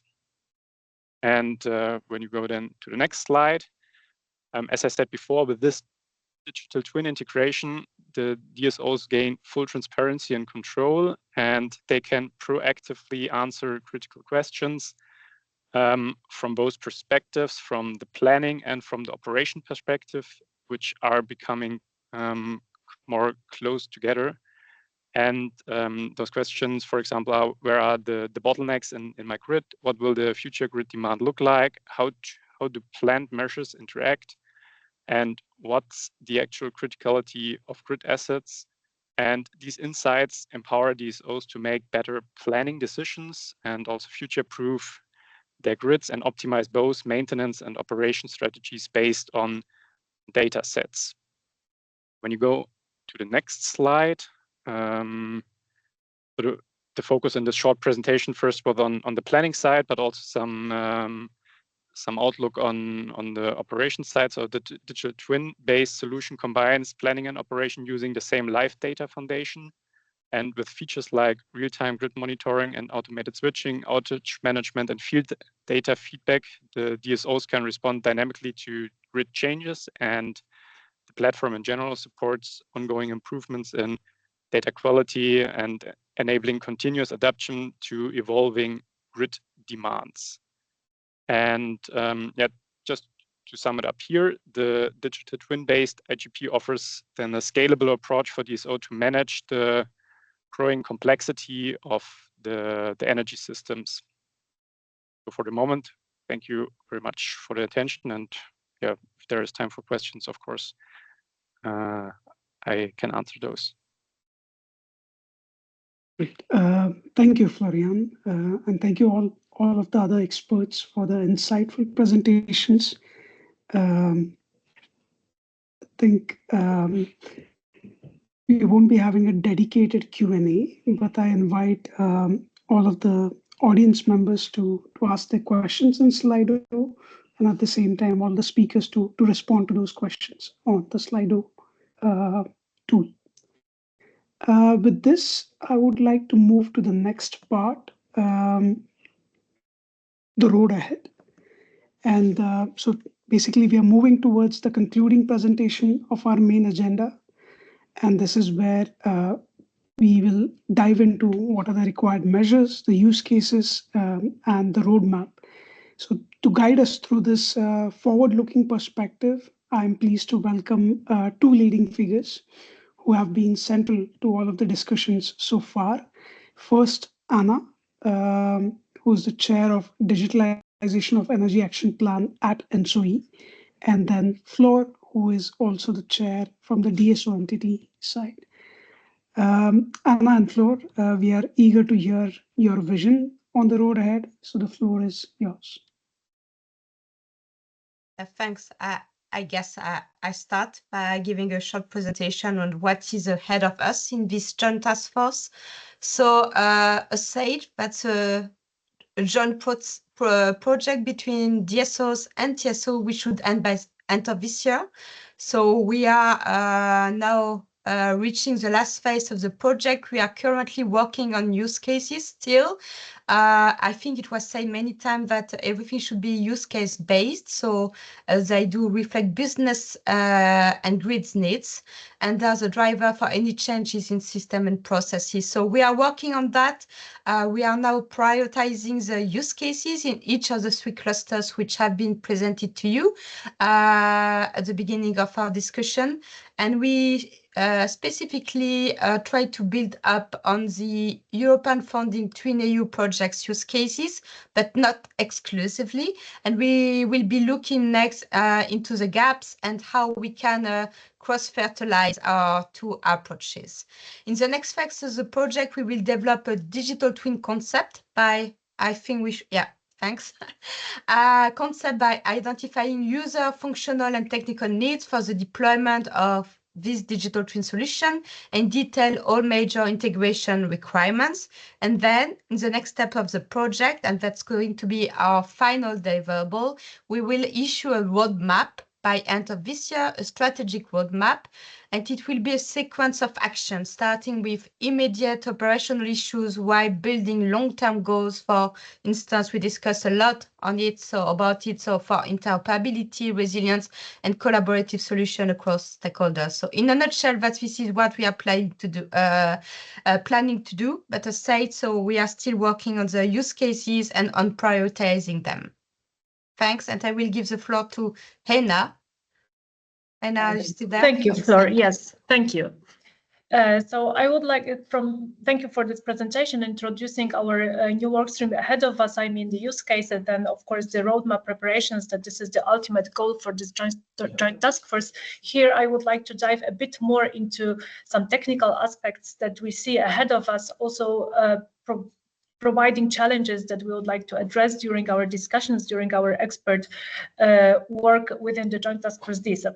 The list here on the slide is not extensive, but these are the key points that we have already identified and that we will also address during our discussions. So as necessary measures to be undertaken to support the energy transitions, we cannot miss in our discussions the point of interoperability. Here we would like to emphasize that there is a strong need to build upon the existing standards, but also to extend them and complement them when necessary, because we see new challenges towards increased, enhanced interoperability.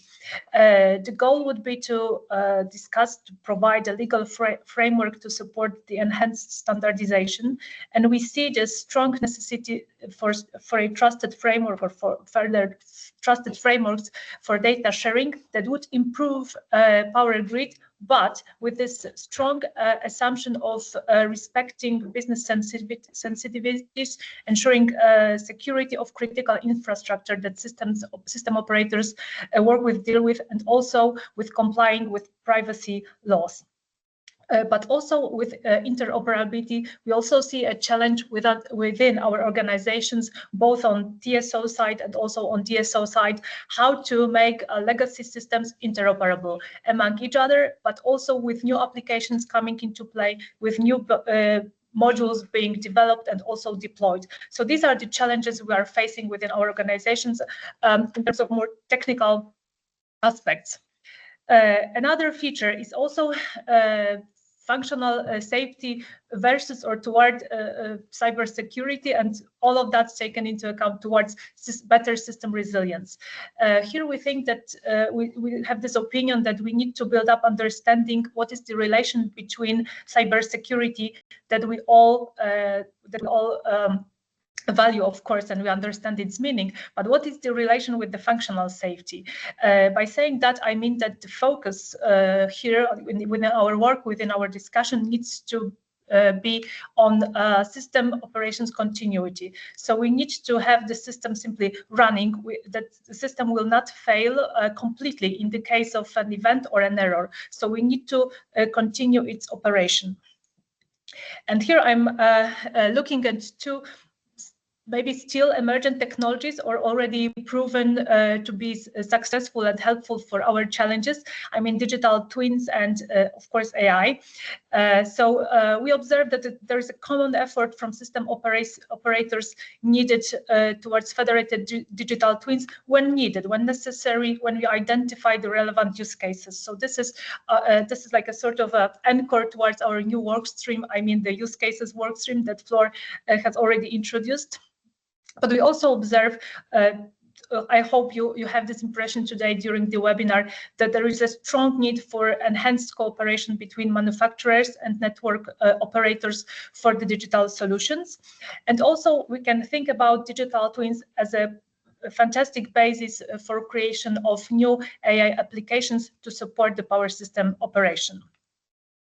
And also AI comes into play. This is something that we are all interested in, already started working on. So how to utilize the existing standards, the existing experience on standards for dealing with AI applications, especially in the sense when we have some non-trustworthiness about these applications. But also, I think, like for AI, we are all interested with the use cases, the applications, which is true. But we also need to be aware how multidimensional the change is when we discuss AI. I mean that the AI applications will bring a profound organizational transformation, and we cannot silo that. So we also need to have it in mind when discussing AI adoption by system operators. And I think also, based on the experience that we have already gained here, interdisciplinarity is also crucial, because we are not only power system engineers, we also touch upon very much IT, ICT infrastructure. So we need also ICT experts, but also lawyers. So the aspects we are discussing here are multidimensional, so this interdisciplinarity should support us to tackle the challenges and successfully solve them. So next slide, please, Tidesh. And when we focus on DTs, which is the key of our discussion today, of this webinar, we think from technical point of view that the goal here is to have high-performing, high-capacity, and highly secure digital infrastructure. So we have presented here various challenges that TSOs have among their organizations. DSOs deal with them within their organizations, within their business as usual, but also the challenges that we have in common. And we are hoping for such emergent technologies like digital twins to help to solve them. But we also need to have always in mind that even though the technologies are interesting, fascinating, like DTs, AI, the first principle for system operators is their business needs, their business goals. They need to be provided, that will be supported by these emergent technologies, but these goals are crucial here. So we need to have that always in the first place while working on further work streams. So this is why I'm introducing the use cases workstream as well here, because these use cases will be defined within the Joint Task Force DSEP with this assumption of having the business goals always in the first place. So working on DT use cases must be accompanied by protection measures to ensure cybersecurity, also functional safety towards enhanced resilience. And we also need to have in mind that new technologies such as AI may cause new types of unknown hazards that we haven't dealt so far with. And that may add up on top of that, like the risks that system operators have already encountered. So that would be some of my remarks, some of my comments. I think we are slowly closing the webinar. So Flor, I would like to now give the floor to you, unless Omar or Sidesh would like to add something. No, Anna, I think that was it. That was a really good summary of all of the measures and the next steps we plan to take from the Joint Task Force. So thank you to you. And I give the floor back to both of you for the closing remarks, and then we will close the session. Yeah, thanks a lot. So I would like first to say thank you to everyone, to the speakers. So I think we could get many insights on the different use cases, on the challenges, barriers ahead of us. Thanks to the audience as well and to the questions.